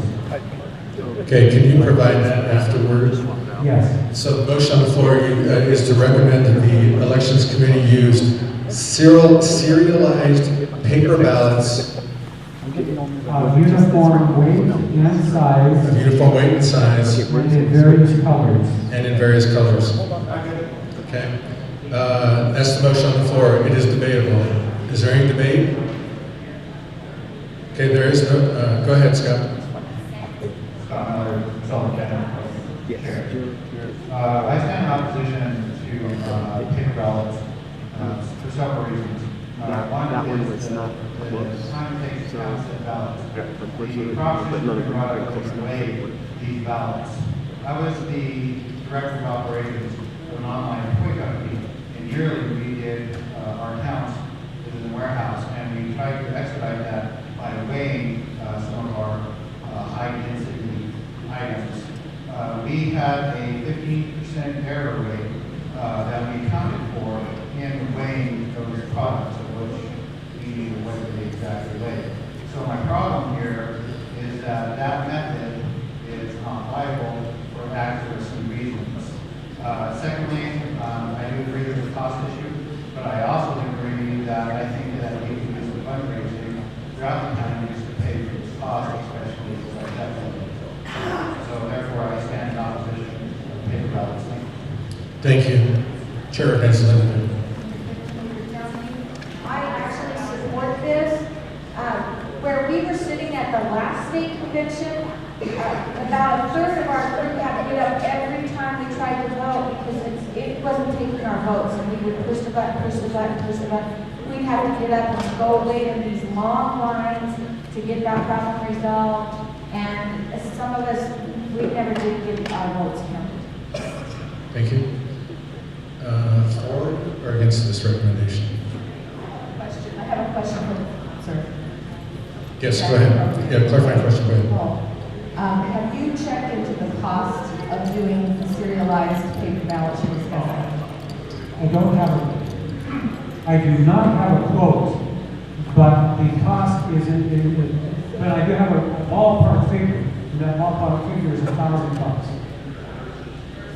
For all of the serialized paper ballots for all of the elections in various colors, yes. It's the ballpark of $1,000. I'm sorry? My understanding is that the clickers, the rental clickers is $20,000. Is that, Abe, you would know better? It's something less than that, but I would say if we said a tenth of the cost, we'd probably be pretty close. So one more question, which is the serialized ballots then would each have a different number? Correct. So that all of our votes could be tracked based on the fact that we have a certain number, so it would actually not be a secret ballot. No, you can trade your ballot with anybody. Just as long as you know what the number is on your ballot, that means you can verify that it was counted. Well, that's still not a secret ballot. So that is my concern with this particular. It is. In general, I like paper ballots, but it's not a secret. It is a secret ballot because only you know the number on the ballot. You can trade ballots with your You don't buddy. sign for a certain number when you No. get it out. Okay, thank you, that's my question. Thank you. Jimmy Cust. I'd like to speak against, Jimmy Custon from Washington County, Chairman. I'd like to speak against the idea of paper ballots at the state level. I know at the county level, we still use paper ballots. It is a very time-consuming ordeal with far less elements to deal with.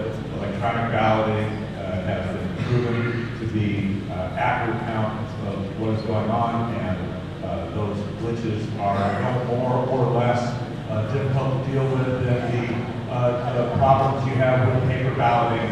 And in the interest of not making this a 15-hour convention. I would say that since many of us have to travel great distances, especially from our county, to do this, that we long ago gave up the Pony Express, and I think electronic balloting is, a much more reasonable way to do this. Thank you. Okay, are you ready to take a vote? The question's been called. All in favor of ending debate on the recommendation placed before us, please say, or stand up and raise your hand. To end debate. This is a question to end debate only. Okay, please take your seats. Yes, go ahead. We're to vote just afterward. All in favor of not ending debate, continue the debate on this, please stand. Point of order, I think, Not during the vote. Not during the vote. Just, we'll get to that right after. He called the question, wasn't recognized with the microphone. Okay, the chair recognizes Kathleen. Mr. Chair, I'd like to call the question. Thank you. The question's been called. All in favor of ending debate, please stand and raise your credential. Thank you. Please take your seats. Those opposed, please stand and raise your credential. Thank you. That's a two-thirds majority. Debate is over. Now I'm going to punt over to Lowell. Could you read your recommendation again, please? I will. Thank you, Mr. Chairman. Okay, so the recommendation is that balloting at the Utah Republican Party 2019 organizing convention be done on serialized paper ballots of uniform weight and size and in various colors. Thank you. All in favor of this motion? Are the polls ready back there, Rich? One moment.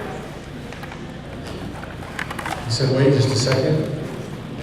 We're good. Okay. The polls are now open. All in favor of this motion, please press 1. Those opposed to this motion of recommending balloting, please press 2. In favor of recommending the paper balloting, press 1. Opposed, press 2.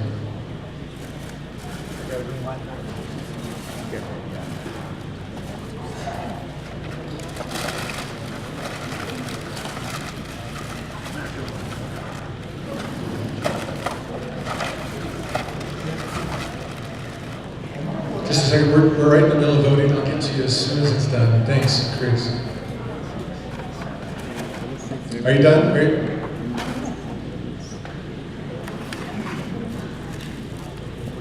Okay, the polls are now closed. Could you display the responses? Okay, 2 no, opposed to recommending paper balloting. Okay, the chair now recognizes Carice Thompson. Okay, there's no question. Lowell, do you have additional recommendations?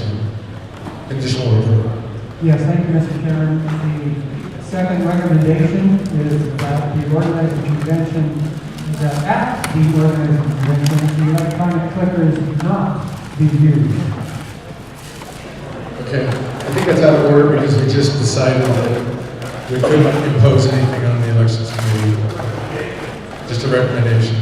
Thank you, Mr. Chairman. The third recommendation is that at the organizing convention, candidates for all party offices be given an opportunity to speak before the first ballot is cast. Okay, a recommendation for the convention. Now, did you want to include this in the rules portion of the convention, or? Yeah, that would be fine. It doesn't matter to me. And so let me just explain that recommendation. I see some puzzled looks.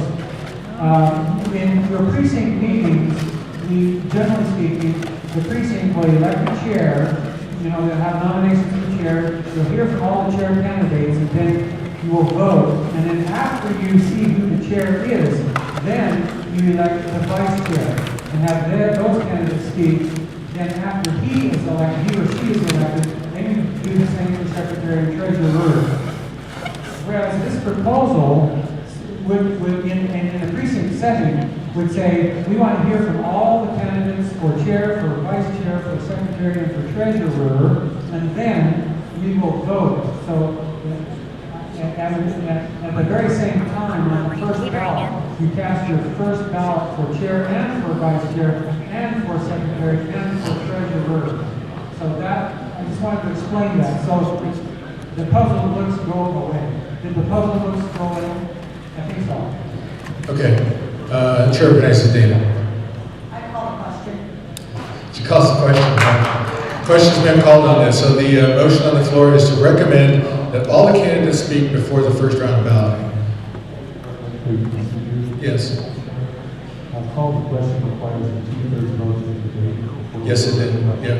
And so the question has been called to end debate on this procedure. So all in favor of ending debate, please stand and raise your hand.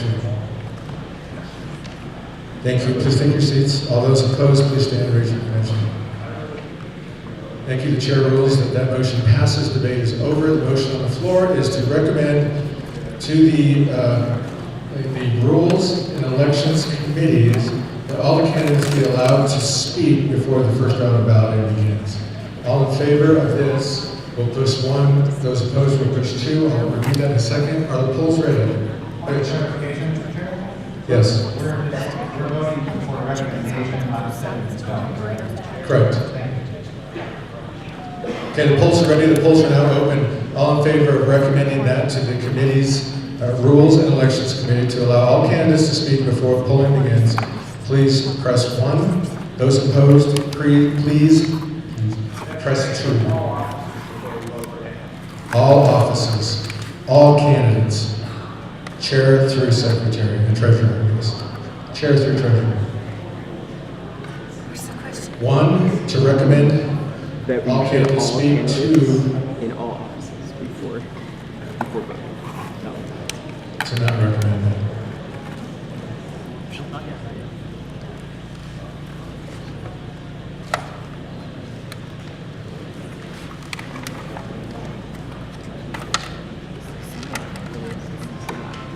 Give them a 10-second countdown.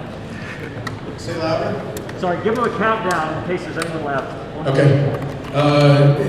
Press, make sure the clicker made a green light. I think they're just saying there's less than the credential number in here. So 1 or 2, 1 to recommend that. All candidates speak before balloting. 2 to oppose that.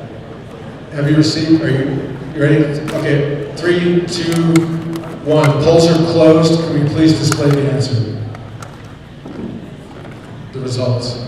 Okay, the nays have it, 51. You know what? It's so close. Those silos don't really. They're not even close. I mean, seriously, it looks like the nose just kicked somebody's butt, and they didn't. Okay, so that motion fails. Thank you. All right. Does that conclude your report? Thank you. Okay, the next item on the agenda is the investigative committee report. The investigative committee has recommended this go to closed session, executive session for this. So without objection, we'll go into executive session now. Is there an objection? No objection being heard. Can we please remove those and turn off all recording devices? Remove those who are not credentialed from the room. Okay, and while we do this, right before we get going, for this portion of the meeting, our governance is clear. The vice chair will chair this portion of the meeting. There is food over here, so let's take a 5-minute recess for everybody to grab some chow, get back to your seats to replenish your sugar, and then we'll begin. So 5 minutes.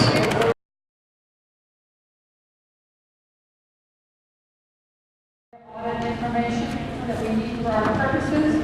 It will save the party more than $20,000. It fills all legal requirements we have for an audit, and it makes it retroactive, so we save money that way. Okay, the chair needs to clarify that bylaw changes cannot occur retroactively. However, since one hasn't been done in the past, anything done in the future will be done under this bylaw change. So it's out of order to actually talk about retroactive. You can't go back in the past and change things. So just remove that language, and then moving forward, you can.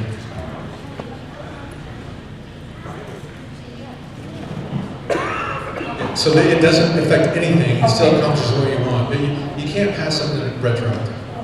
So are you, Carrie, are you recommending removing D, the proviso? Okay, so my understanding is that you were saying if we move forward with this, that it will address the old undone audits. Absolutely. Absolutely. Okay, so I asked the body to please pass this. It's a very simple change. Changing from requiring qualified CPA firm to a method of audit deemed appropriate by the audit committee. I have presented several gap audits that glaze the eyes of this body over.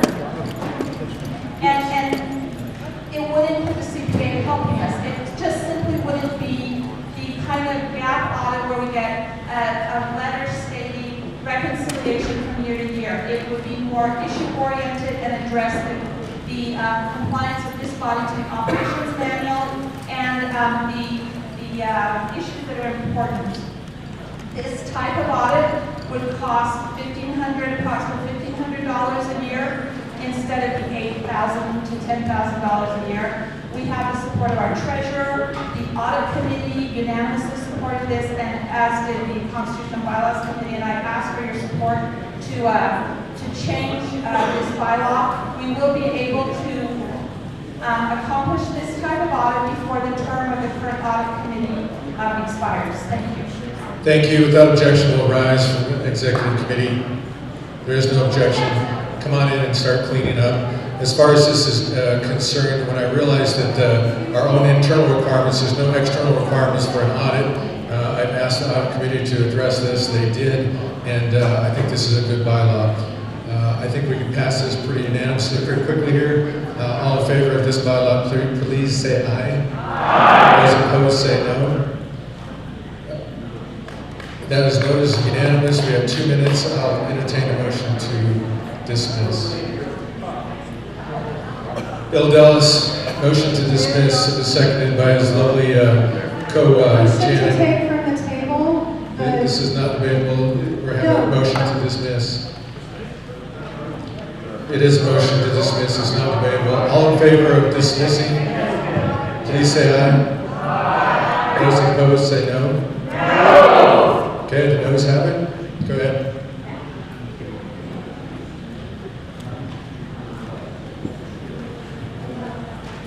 Motion to take from the table the motion that I made earlier about Lisa Shepherd and the documents on the website and emails. What's the motion again? To table it? We've risen from executive session. No. The people have come in to start cleaning up.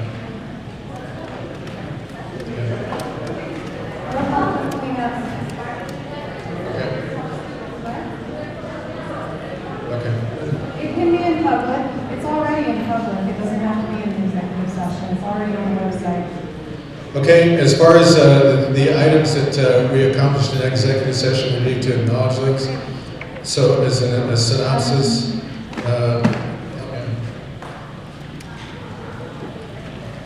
recommendation A, B,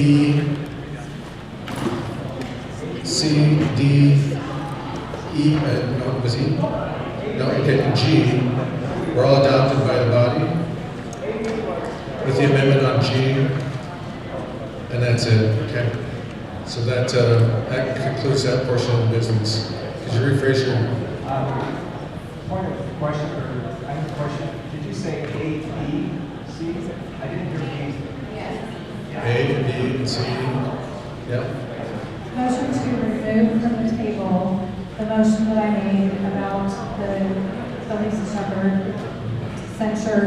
Okay, the time is 4 o'clock. We'll help clean up. We'll help clean up. As soon as we're done with this, I'll be putting my chairs. Okay, it's a majority vote to take it from the table. Okay. Let's go with the clickers. Can you restate the motion for me again?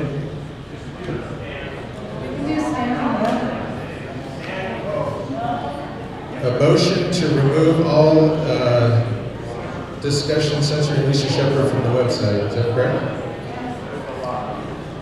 And emails. We can't retract an email.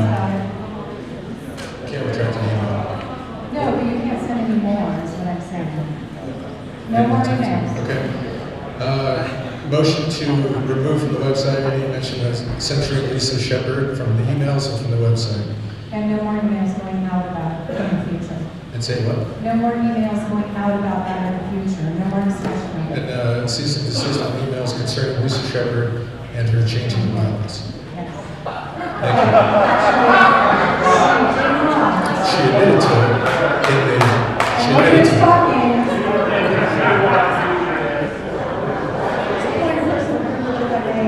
Mr. Chair, I didn't change any bylaws. All I did was do formatting and then look at the bill. Comments changing. Regardless, all in favor of that, please say aye. Aye. Those opposed, say no. No. The ayes have it. I'll entertain another motion to adjourn. All in favor of adjournment, please say aye. Aye. Those opposed? No. The ayes have it. Okay, we've got clickers. Let's go to the clickers. All in favor of adjournment, please press 1. Those who are not in favor, please press 2. Hang on a second, they're not open yet.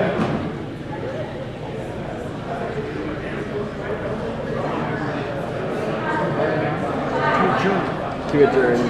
Okay, the polls are ready. 1 to adjourn, 2 to not adjourn. I would like to speak to this. The polls are open. Business, we're going to have to call an extra meeting. I would like to call an extra meeting. Motion to adjournment is on the floor. Have you received all the votes? It is stopped at 79. Countdown. Okay, 3, 2, 1. The polls are closed. Okay, show the results. Motion to not adjourn is here. Go ahead, James. I would like to set this time for adjournment to 4:30. 4:45, give 15 minutes between them and we'll help. Excuse me, Mr. Chair, we'll take Sean, would you like to address that? to clean up. Which is You were here this done. morning. All right, I can put this 4:30 as long as we go correct bylaws, constitution.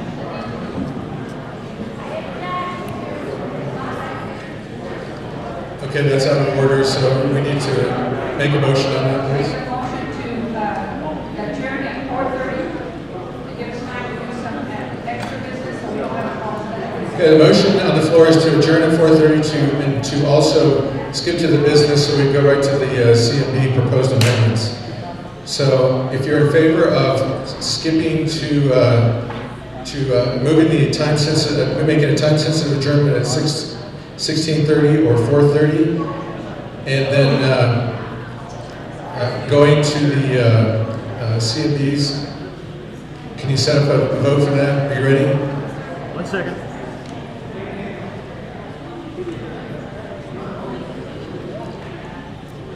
Okay, I can only do the time.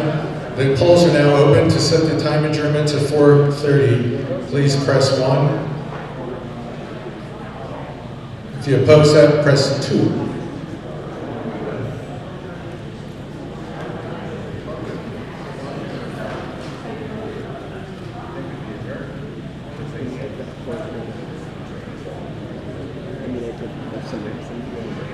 How did it look? Paused. Yeah, stalled. Countdown. Give us a countdown. 3, 2, 1. Polls are closed. What are the results? Okay, adjournment is 4:30, and now the next motion is to go right to the CMBs. Mr. Chairman? All in favor? To change the order requires 2/3 a vote to go to the CMBs because it changes the order of our agenda that was previously approved. All in favor of changing the order of the agenda, 2/3 vote, please press 1. If you're opposed to changing the agenda and want to follow the agenda, press 2. 1 to change, 2 to stick to the agenda. Mr. Chairman, while the vote's going on, Just a second. 3, 2, 1. Polls are closed. Can you put the results up, Scott? Mr. Chairman, I would ask without objection that the unable 2025 date to discuss that immediately. That is one of our most critical. It should only take a minute. Okay. The votes to one, the first one, 2/3 required. 62% is not 2/3, so that motion fails. The motion on the floor is from Scott Miller to talk about caucus dates. So all in favor of let's see, where is this? Is caucus dates the next item? It's not. It's a change. That will require 2/3. Yes, go ahead. We made the motion that we would go directly to the constitutional bylaws. Yeah, but it's out of order with our agenda. Okay, so the motion, it again is out of order with the agenda because the next item is a financial review, so it'll take 2/3 vote. All in favor of going to the caucus date discussion with Helen Watts, please press 1. This will bypass. It'll take 2/3 again. If you're opposed to going to the caucus debate, press 2. 1 to go to the caucus debate, 2 to not go to the caucus debate. Has everyone selected their selections? 10, 9, 8, 7, 6, 5, 4, 3, 2, 1. The polls are closed. Can you put those on the board? Parliamentary inquiry. Okay, one is, it passes with 2/3. We'll go to the caucus debate. So the chair recognizes Kirby. Yeah, Just a parliamentary inquiry. If if someone here feels like we need to have another meeting between now and the convention to handle the constitutional bylaws, what would be the correct motion to make to hold?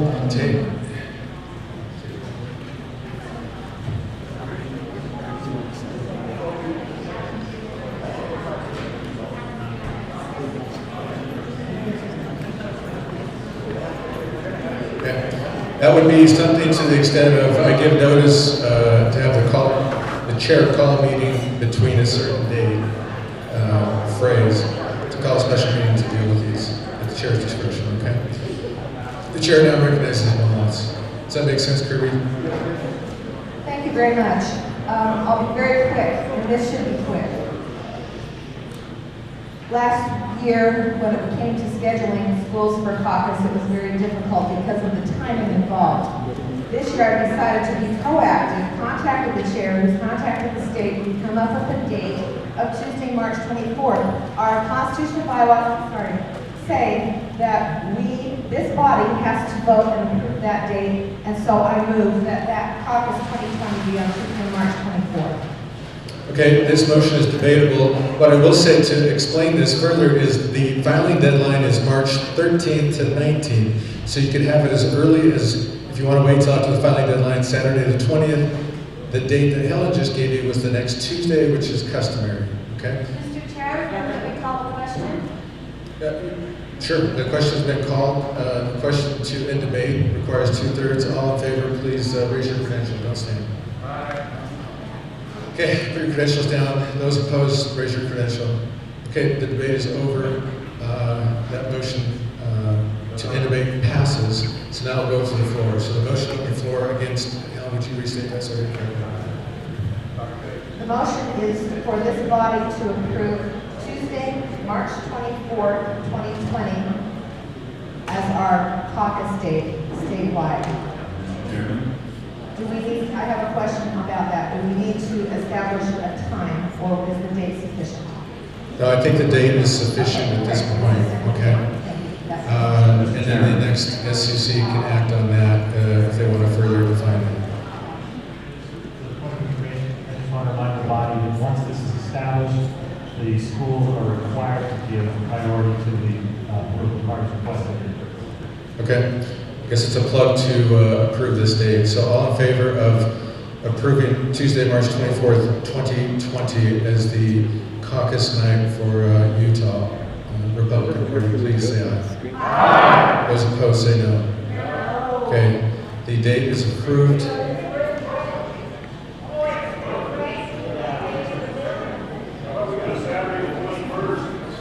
Okay, the debate is over. The motion passes. We can let the next SCC readdress that. If you're on that, Helen, I would bring that to their attention. Okay, great. Okay, the next item on the agenda is the Executive Committee Financial Review Report. What with the members that were going to report have told me that they're going to postpone. Okay.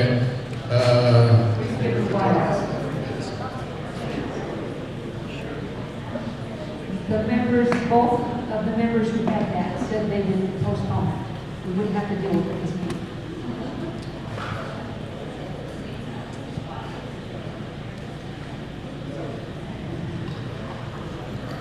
So, I believe that the body, and we'll get through this quickly, the body asked for that report at this meeting, and so Elizabeth and Chris cannot say we don't want to report this meeting. It's up to the body, so if the body does not want to hear that, is it?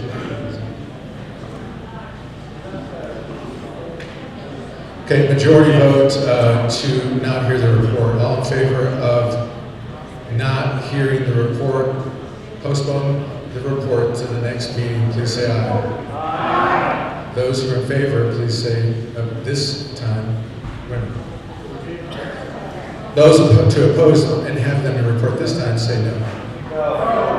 Okay, the ayes have it. We'll postpone that report. We go to URP headquarters move. Bob McEntee has requested that. Thank you, Mr. Chair. I'll keep my remarks brief also. I just want to get the matter. Okay, here we go. I think we saw today with our discussion that sometimes when thinking isn't done to the satisfaction of the body, it comes up again. And I'm not so sure the move was done the best way possible. For whatever reason, I'm not going to debate that today.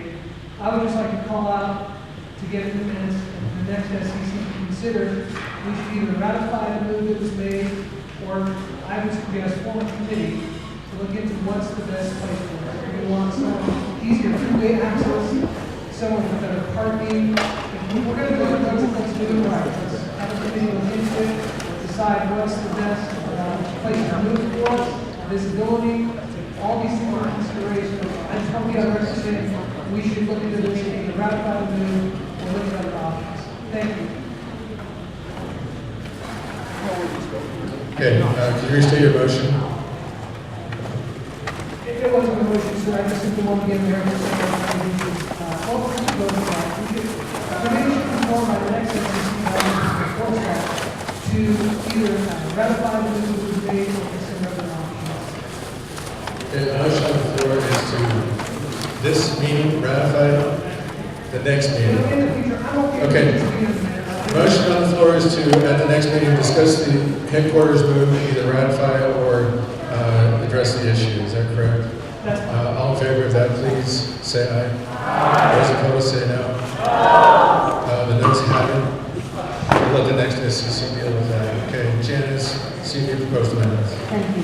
I would like to quickly do two of these. I'm going in order. They are the agenda that we have to vote upon. The next one that we need to discuss is the C-103-219. It has the state organizing convention. It's a constitutional amendment. What it does is it has a 5-0 recommendation of CBC. Keeps the language consistent for both the Constitution, for both conventions. So the language will be the same for both conventions. It keeps the elections consistent of both conventions, and there should be a time saving change. Linda? Okay, Chair recognizes Linda Pittman to speak to this. Okay, this is just simple, straightforward. It's the exact same verbiage as it is in the other section for the organizing convention. So with that, I move to call the question. Okay, the question has been called in debate. Requires 2/3. All in favor, please raise your credential. Ending debate. Okay, all is opposed, please raise your credential. Okay, the ayes have it. The debate is closed. We'll vote on that amendment. Does everyone have a copy in front of them? Is it on the screen? Following the nomination and acceptance speeches made on behalf of the candidates for office, the delegates shall vote. The county and state convention shall provide time and voting facilities so all delegates may vote. Okay, all in favor of this amendment to the Constitution, 2/3 is required to forward it to the convention. 2/3. So all in favor, get your clickers out. Please press 1. Those, and don't do it yet, because it goes on, so show that back there for me, please. Those opposed, press 2. 2/3 required is a constitutional amendment.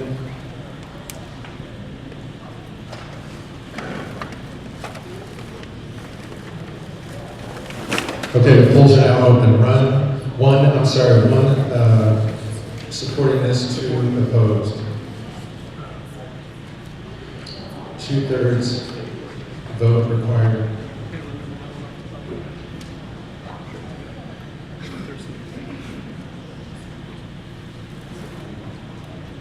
Okay, 5, 4, 3, 2, 1. Polls are closed.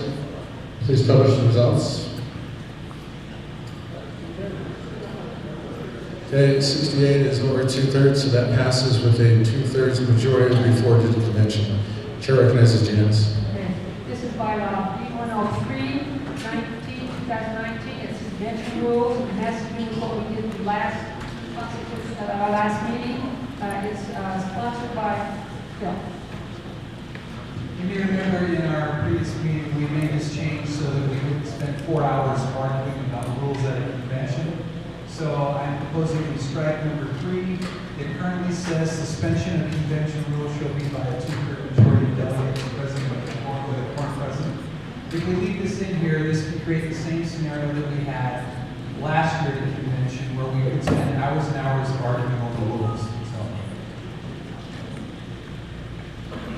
Okay, all right, thank you. Okay, I know the parliamentarian wants me to correct this. You can't suspend the rules until you adopt them.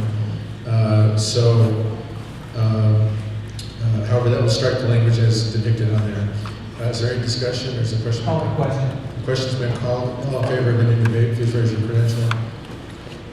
You guys are worn out. Thank you. All those opposed to ending debate, please raise your credential.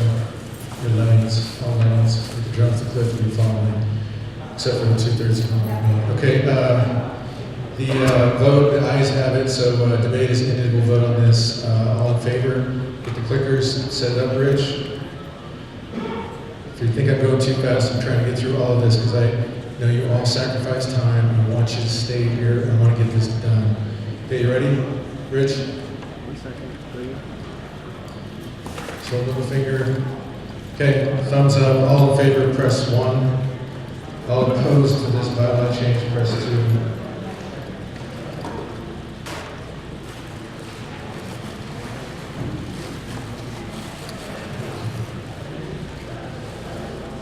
That's all fine. That's all my stuff. Thank you. Okay, 5, 4, 3, 2, 1. The debate is ended, or the vote is ended. Polls are closed. Please post the results. This is a convention rule change bylaw. The majority required. It passes. 63%. Is that? No, it's a bylaw, right? It's not. Oh, bylaw 2/3. Yeah, I'm sorry, 2/3. No, it failed actually. Can you throw the numbers up there? Mr. Chair, I have a personal privilege. Yes, ma'am. Can you please have everyone check under their chairs, make garbage, and make it around? Okay. It's done in a timely manner. Yeah, let's get garbage. Looks like Scott's the garbage collector today. Thank you. Please don't worry about taking any things off the chairs or tables other than your own garbage. You guys, thank you for helping us with this. Awesome. 10 minutes to go. Okay, so that one is lost. All right, the next one, Janice. The next one has to do with C 108, is Article 12(1)E. This particular Article E doesn't have a title in that section.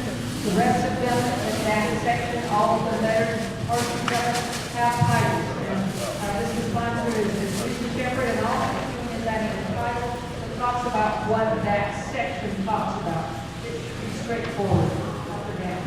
Okay. Chair recognizes Lisa to speak to this. Okay, she's waived the opportunity to speak. The question's been called. All in favor of ending debate, please raise your credential. Okay, lower credential. All those in favor of continuing the debate, please raise your credential. The ayes have it. The debate is over. The vote is up. Rich, you ready? Okay, for this amendment, the polls are now open. 1 if you support this, 2 if you oppose this.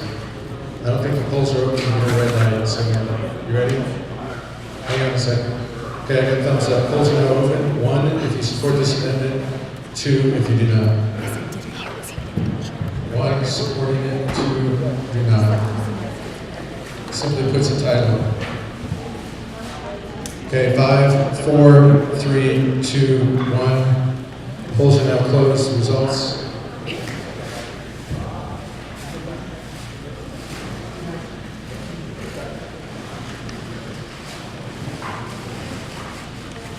Okay, that one passes. That is a constitutional change that will be forwarded to convention. Okay, the next item up, Janice. The next one in line of what we're discussing is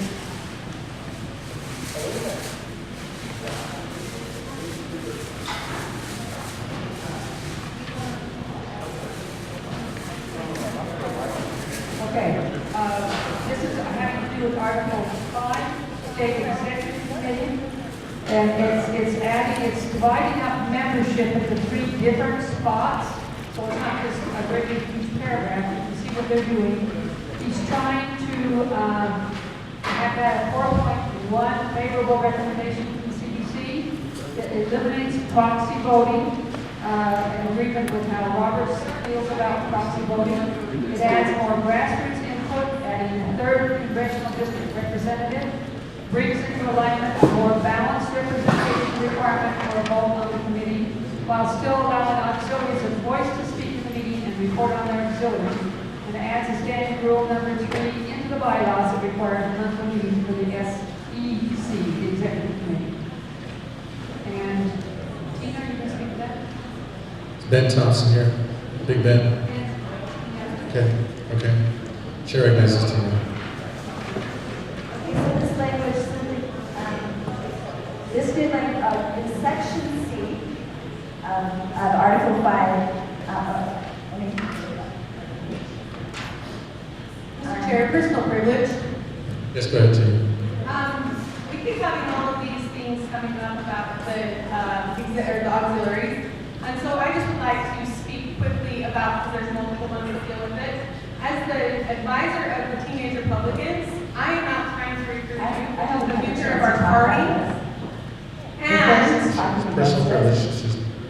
one thing I want you to realize is, like, if you've been watching the news lately, you see Alexandria Ocasio-Cortez and the things that she's saying. That is what our youth are being seeped in every day, is this environmentalism. And if we do not start educating children, our college Republicans and our teenage Republicans, if we don't start teaching them about Republican values by bringing them to this body, we will not have a future party. So when we're discussing these,